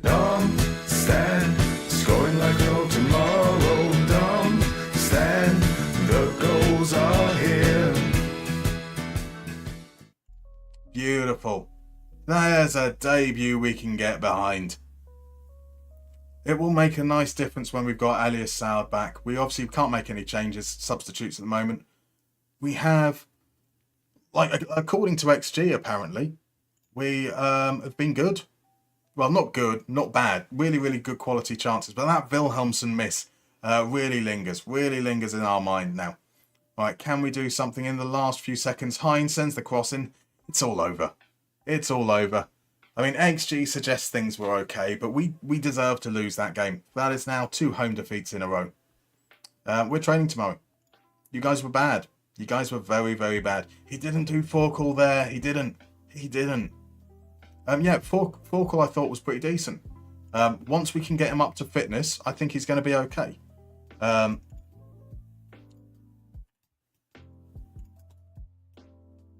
So the 4-3-3, we looked better. We definitely looked better in the 4-3-3. I don't think that we can wait for the report for Pavlich. That will bring us right to the next game. That report won't come through until then. So I'm going to ask about Cooper. He wants Oh, he wants to like triple his wages. Oh, that's far too much. I'm thrilled you've scaled, but I'm stalling on that one. That doesn't make me feel good. That doesn't make me feel good at all. Callum wanted big wages as well. Pavlich here. We just don't know. We don't know enough about this, right? Like, even with the next thing, we're probably only going to go up to reasonable knowledge. So let's give it a try. Squad player, I'm happy with. 15 isn't too bad. As we're saying, we're happy to give a 10% top division wage rise. In theory, he might not even be here by that point. We'll drop that down to 14. We will add this in and remove it. So he's gone up to 15 again. We say 15.75 and he says okay. Yeah, that's all right. Hopefully. Oh, we haven't heard anything on Sims yet. Sims would be nice. And then we can get a proper right winger in. Hopefully one of Obermeier or Faber. So we've had the scout report on Faber here. That's finished. Off the ball's not great. Obermeier we have there. His off the ball's better. He has been playing mainly as a left wing back. But I think we can work with that. Let's see what. Somewhere between 300,000 and 3 million. 3 million is too much. 22 and 31k per week. Oh no. No, Raphael. Raphael. What are you talking about, son? What are you talking about? Right, back we go. Midfielder or attacking midfielder.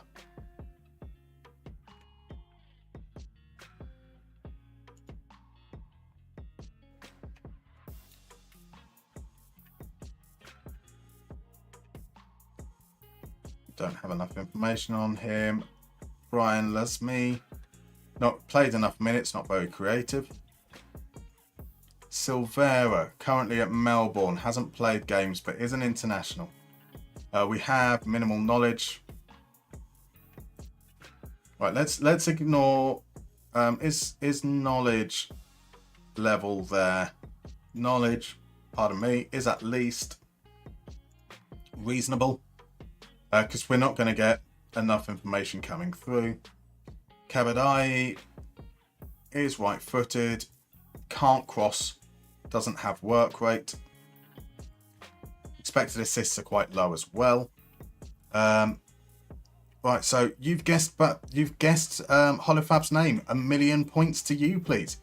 Fair enough. Fair enough. Did you? I didn't see him say that. No, he said no. No, you didn't. That's exactly what someone who knew the game was up would say. Okay. Musterman, can you see my name in Patreon? He will confirm you haven't guessed it. I haven't seen Crudmo say it, that's for sure. I wasn't going to let on that I knew your name, Baz. Crudmo, I think you're on the money and now he's sweating bullocks, hoping you don't dox him. Well, I mean, actually, that's a fair point. I probably shouldn't even say that you haven't got it, but you haven't got it. Another winger that can't cross. Winning we looked at before. He can't cross. He has been quite creative, though. We looked at him as a central midfielder, right? We looked at him as a striker, even. He's playing for Eintracht Frankfurt reserves. That's why we dismissed that.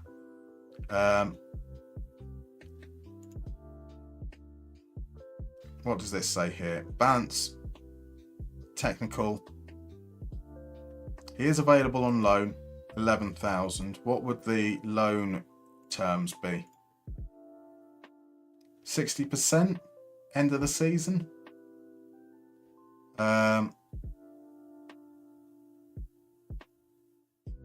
That's all right, I think. Right, just now looking at getting bodies in, to be fair. Kanga is left-footed, which isn't necessarily what I want from our guy there, Cole Campbell. So if we can see anyone that looks good to me. That's another left footer. Asarov, another left footer. That is Gergorich. We'll go with Gergorich. Where's Gergorich from? He's from Slovenia. Bass something stupid. You guessed it. Oh, well, that's being mean now. Is it Bass Let It Snow? There we go. You opened the floodgates for me, Crudmo. 5-1 victory. Beautiful stuff. What were we guessing? Something stupid the whole time, evidently. My last name is indeed something stupid you can't guess. That now I see where the Frank Sinatra suggestion was. Right, I just checked down the credits from the last video, but he's just down as Holifab. Sadly. I bet it's actually Holifab. It's Bass Holifab. Quadmo claiming that his name is actually Quadmo. Yep, sure it is. Right, let's get Gregoric in on loan. If we can. No wage contribution. Absolutely fine with that. We were looking at Kazmi as a possible loan player. He can't dribble or cross. Kenny Vey has appeared. Kenny Vey would be willing to come back immediately after we sold him, as would Matthias Schiller. Right, I think that's okay. Hopefully we get Sims as well. And we'll see what the deal is. Hopefully, right, Venning, Gregorich accepted. Marvellous. We're looking at that Ollie Cooper guy. Sims is going to sign. Boom! That's nice. That's going to help us massively. We need to wait for the next thing, see what the fee is that they're asking. Buy now, 350k, delighted. Send him on a course. Let's welcome him and get him registered. Right, now we can potentially play Wilhelmsen from a little bit deeper if we need to, or we've got a proper backup there as well. So after Wilhelmsen misses an absolute sitter, we've got someone we can bring in. And then hopefully we can do the same with, was it Oliver Cooper? Right, so any Leititz show? Yeah, Leititz show is definitely a bold guess. Mine should be holy fuck, but it wasn't allowed. Perfectly innocent. Careful or I'll reveal your real name, Yanis Masiakis. I mean, will you reveal? Yeah, you do know my real name and you know my birth name, as they're two different things. I always try to remember what I've got out there in the ether. So Lukmar just used his real name as his Twitch name, makes it easy to remember. Franz Lukmar No Pants. It's Lothar Lukmar No Pants. Actually, Lukmar is my first name. I have Sugandese heritage. Let's go for it. So, Lukmar, what is Sugandese? By the way, as you respond to that, I have every right to respond with complete and utter contempt. Sugandese Twitch messages. There we go. That's well done. Good refraining. Am I the Lindbergh baby? Maybe.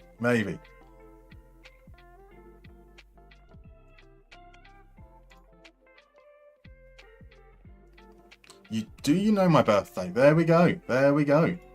I was born on never. I'm not quite. I'm not actually real. I am the most underwhelming VTuber that's ever existed.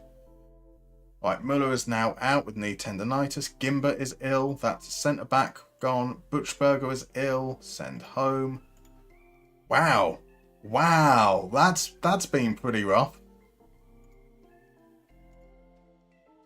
So since we've that is the 1, 2, 3, 4. Oh no, sorry, Nick Sauer, the 12th. Severan, Simon Astor, Max went. So after we went on a winter break, we came back from the winter break. We've had 1, 2, 3, 4, 5, 6, 7, 8, 9, 10, 11 injuries. 12 injuries. 12 injuries in just over a month. Ouch. Nematode's gone for Ligma. What's Ligma Nematode? I will warn you, I will treat you with the same contempt. Holofab has gone. Is that the same as Ligma? What's Ligma Holofab? Does he also have two of those like the Queen did? Naturally, one is very much aligned with the royal family.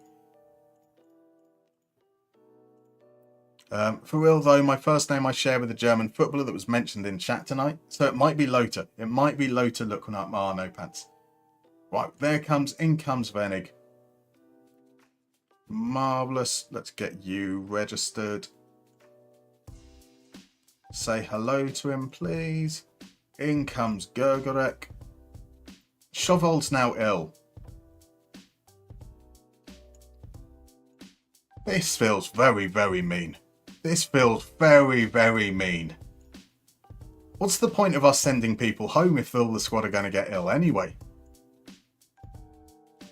Oh, absolutely brutal. Right, we've got Oliver Cooper. Now we can go to buy. Now they want 2.4 million. Sure. I mean, I need players. There we go.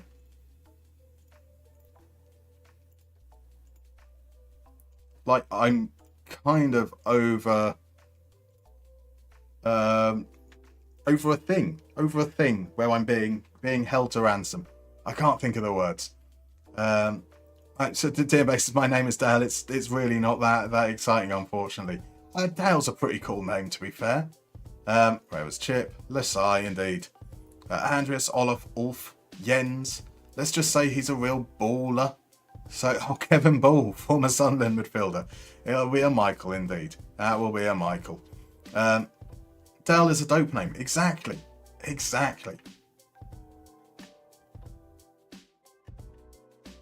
So what does that do for us in terms of wages? Right, we're still under on the wages. That's good. That is good. And then we'll come through to the game against Sandhausen. We've got to beat Sandhausen, right? We've surely got to beat Sandhausen.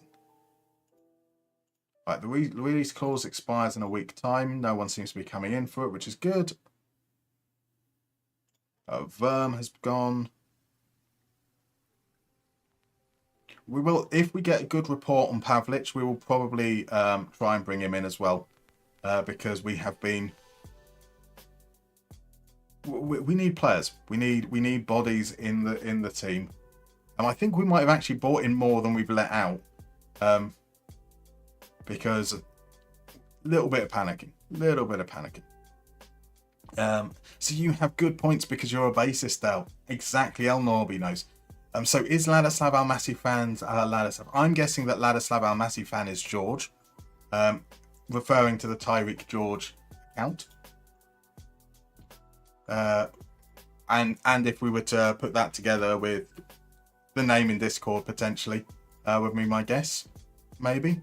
No. Do I know? Actually, I might know. It. I'm going with that. So Dale sounds like someone who would try to sell me weed behind the local youth club. Exactly, a literal dope name. Are we panicking for strikers yet? So we've got Ellis Sims, so that's fine. I'm definitely panicking for midfielders. Our knowledge here is up to reasonable. Off the ball isn't great. One-footed. 500k. Bad teamwork, but good determination. Let's have a look. If we go here and there's players unavailable. There's a player unavailable. Let's look at these players that we're not going to use in any capacity. So, Held, Crossman, Nürnberger's out on loan anyway. Betcher. That unpicked him. Rashidi. Massimo. So from from this perspective, we've got Broda and Shabani. Zelic isn't a central midfielder. Asta and Ito aren't those players there either. On the bench, we have Buchberger, who's a young player, a young midfielder that we don't consider. Let's just pop him into the... so let's just say, Cooper, let's say Buchberger. Scherveld should be part of that midfield, but isn't available. Wenning can play on the right or in midfield, centrally. Oh, why does that do that? I don't want you to put... That wasn't a double click. That wasn't a double click. We want Sard back, obviously. I would really, really like Sard back, but that would be Forkel. It'd be Wenning or Gergerich. So Gergerich is part of our plans. Sims is part of our plans. Torsiello really isn't. Sard evidently, obviously is. Muller is obviously a part. Scherveld is obviously a part. Asta is obviously a part as well. Rasmussen is...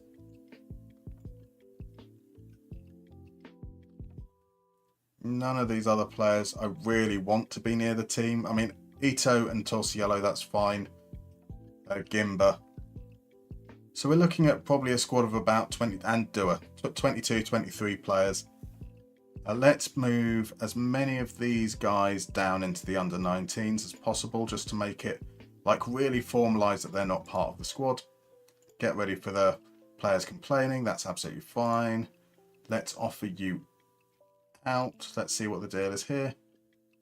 No interest. Why can't I hire an intermediary? Have we already asked an intermediary to do the deal? Okay, fair enough. There's a bid for Crossman. That'll be just a free transfer thing there. Oh yeah, yeah. I think that's what we're looking at there. So you went to Berlin once, and lots of African men tried to sell me weed, but there was no youth club. Fair. Yeah. Discuss issue. You're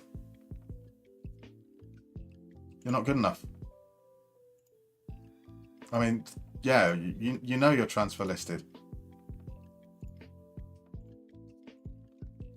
See if an intermediary will help. Nope. There we go. He can be upset. That's fine. He's not really a player of our standards. Imagine being called Crudmo for a living. Crudmo.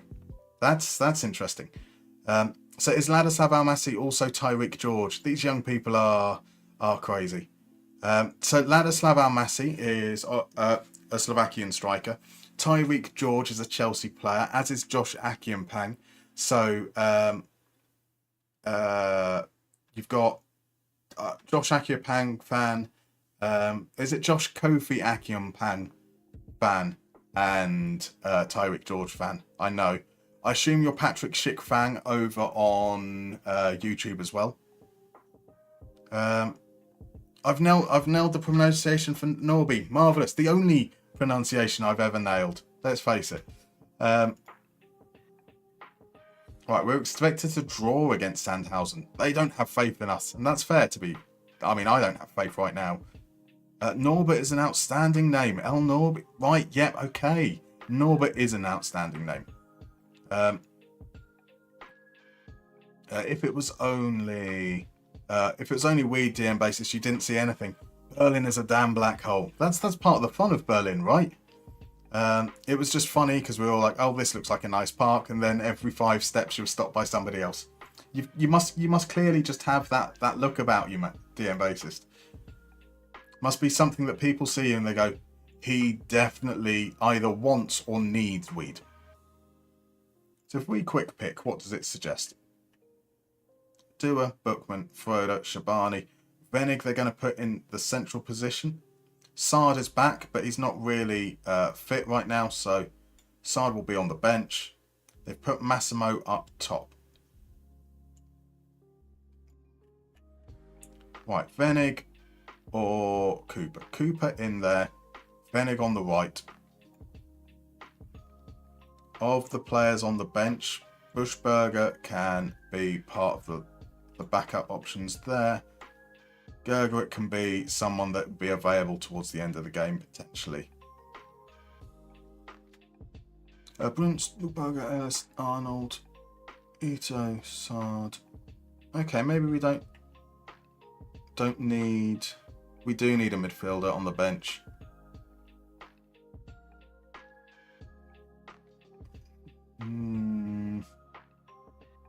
Torsiello is low down in my priorities there. Oh, Vincenzo Grifo fan as well. There we go. There we go.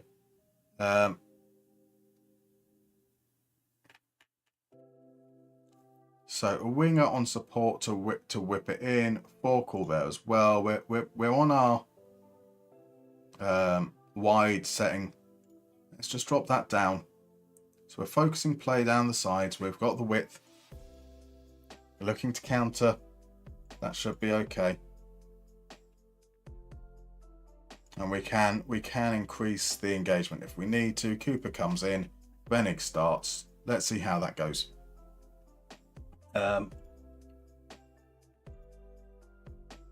We're just gonna auto number for the time being. We've got a lot of players. Right, so Lasov's going to join on his final account so you can see his real name. There we go.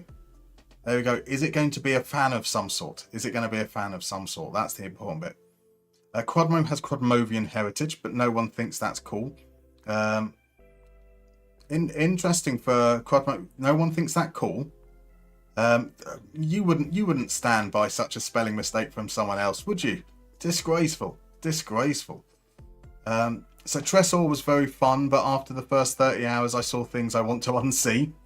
Fair. We're away from home. Let's go with that. A little bit of I have faith. We've got a couple of people responding. Here we go. Are we a better away team than we are home team? We scraped an undeserved away win in our last away game. We are, though, without... Asta's booked within the first couple of minutes. Yeah, we are without our first choice centre-back and our third choice. So Dua is the fourth choice. This is a chance to impress. It's cool that we have Greek heritage. Thank you. I mean, you can thank my dad for that. I don't really get much of a say in the matter.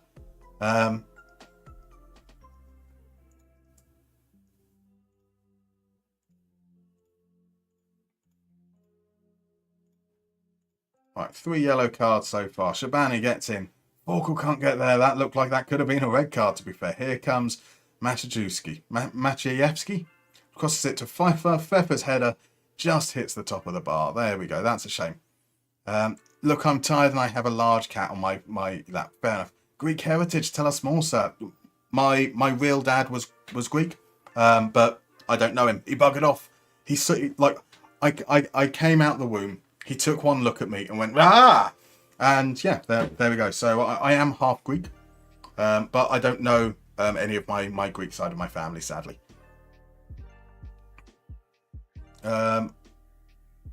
Where we've got more Bass guessing. So Bass Fabhole. What is Frank Sinatra about that? Right, we've got the skin. Thank you for the skin link up there. Right. Henning's cross, there we go. That's not our Hennig though, that's Kofi Baumer. 1-0. 1-0 to Sandhausen. 16th place Sandhausen. Half Greek, but all man. So basically he went for milk or cigarettes. Both. Met him like twice when I grew up a little bit. Like maybe when I was around 10 or 11. Right, I mean, there's been no chances of any great quality, really. 6 shots, a combined 0.29 XG. Half our team is booked. I want to see a much better display. We played better when we were narrower. We played better when we were narrower, when we weren't counter-attacking.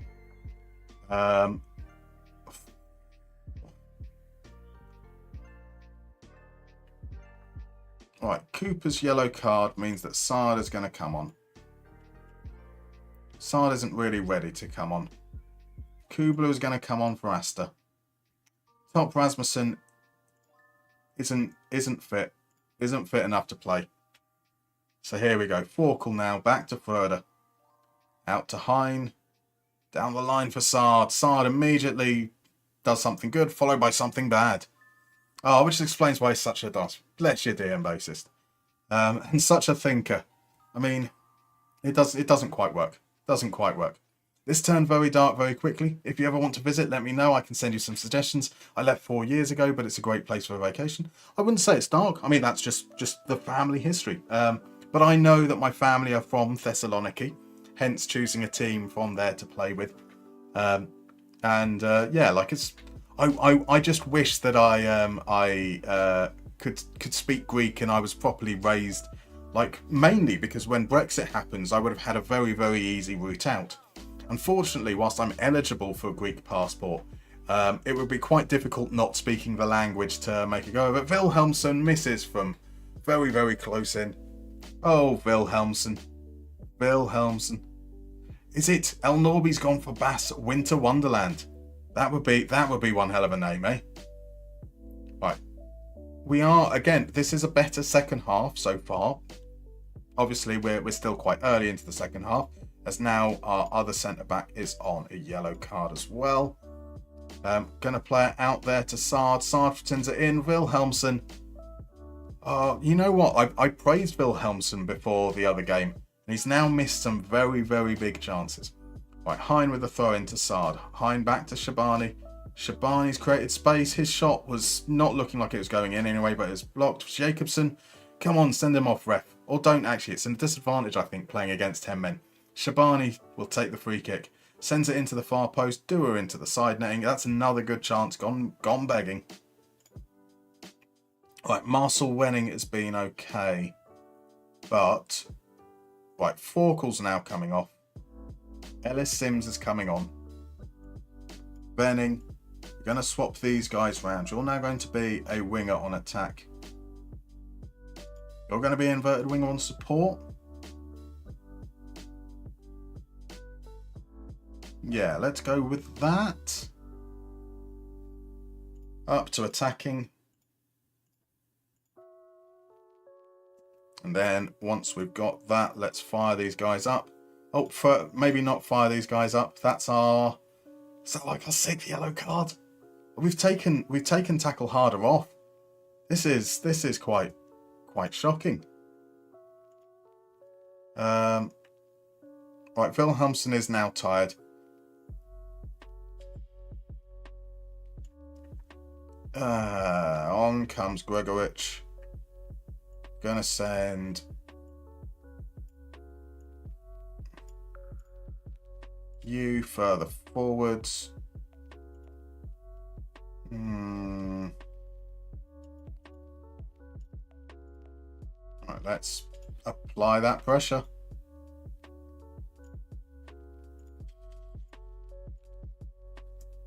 Come on. Rescue a draw for us, please. Oh, come on. This is bad.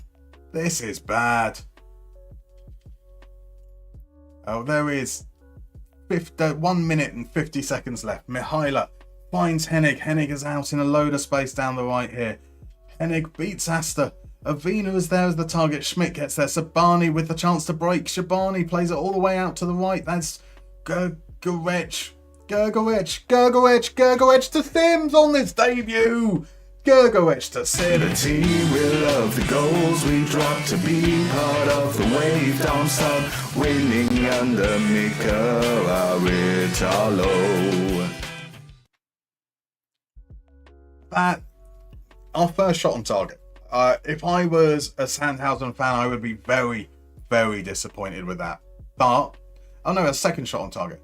You can't say that we don't deserve something out of this game. Hanover deserved to beat us last time out.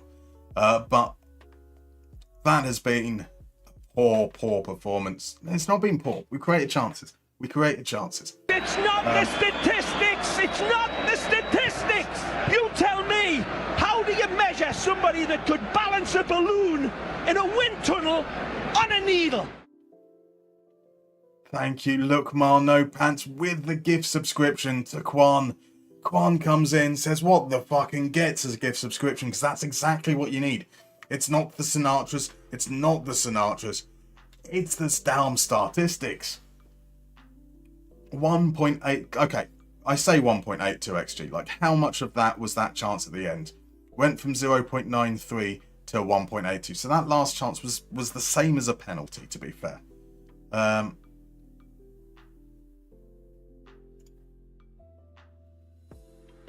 disappointed, or well done for salvaging something. Well done for salvaging something when none of you could make a tackle because you'd all been booked. And there we go. So give these guys a rest. Our next game is home against Nuremberg. We're hoping. Are we going?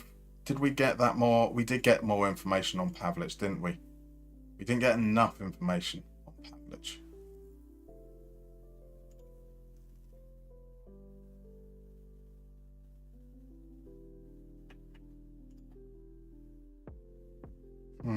It's not the statistics! It's not the statistics! You tell me, how do you measure somebody that could balance a balloon in a wind tunnel on a needle? Balance on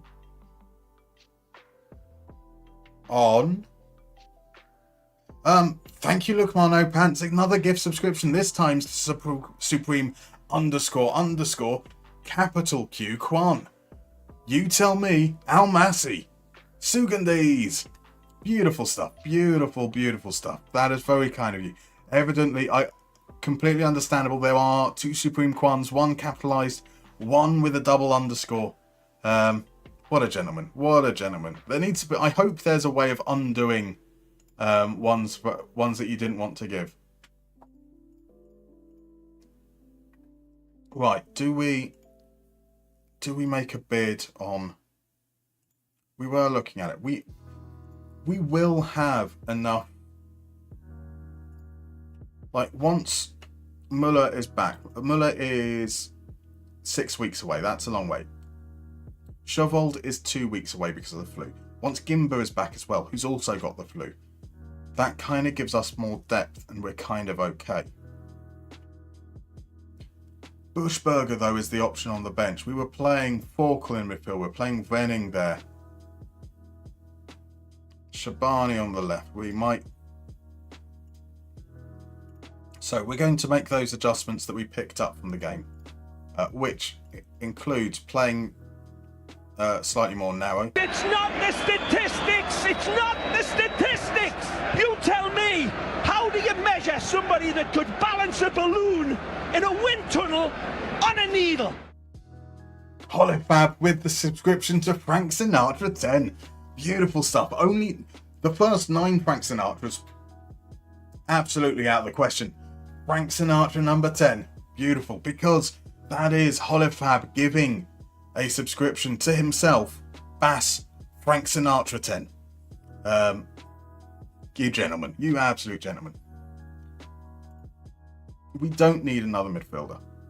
We've got 2 options on those sides there. We've got depth there now. We've got 4 centre backs. We've got 2 right backs. We've got 2 left backs. That, I think, is what we need. That's what we've got done. That should be absolutely fine.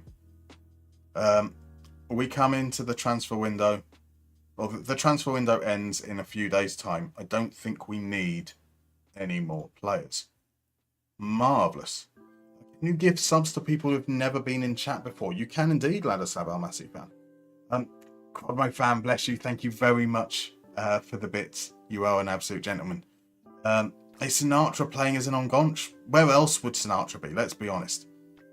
Quadmo's been going through Dutch phone directories all evening, but still haven't found him yet. You've got the rest of the evening. There's still like an hour and 45 minutes left. There is still an hour and 45 minutes left. Right, okay. So we're not going to make... I don't believe we're going to make any more transfer activity. There is a break coming up in a few minutes. So let's not have the break. let's head on over. Let's end the stream there, because we're kind of at the natural end of this kind of period. Moreover, it means I can then go away off stream and watch the games painfully to work out why we're so rubbish. We will be back on Sunday morning at 11 a.m. GMT to play a little bit of Civilization, and then back on Monday evening 6 p.m. To GMT again to carry on the Darmstadt save. So a huge thank you very much to everyone who's popped in this evening. YouTube, thank you very much for coming by. Really appreciate you all. If you've enjoyed it, please consider pressing that like button. I think it helps. I don't really know how any of the stuff behind the scenes works there, especially when it comes to live stuff. But if you enjoyed it, please do consider it. I'll be ending the stream over on YouTube first, and then on Twitch we'll go and raid out. So thank you very much. You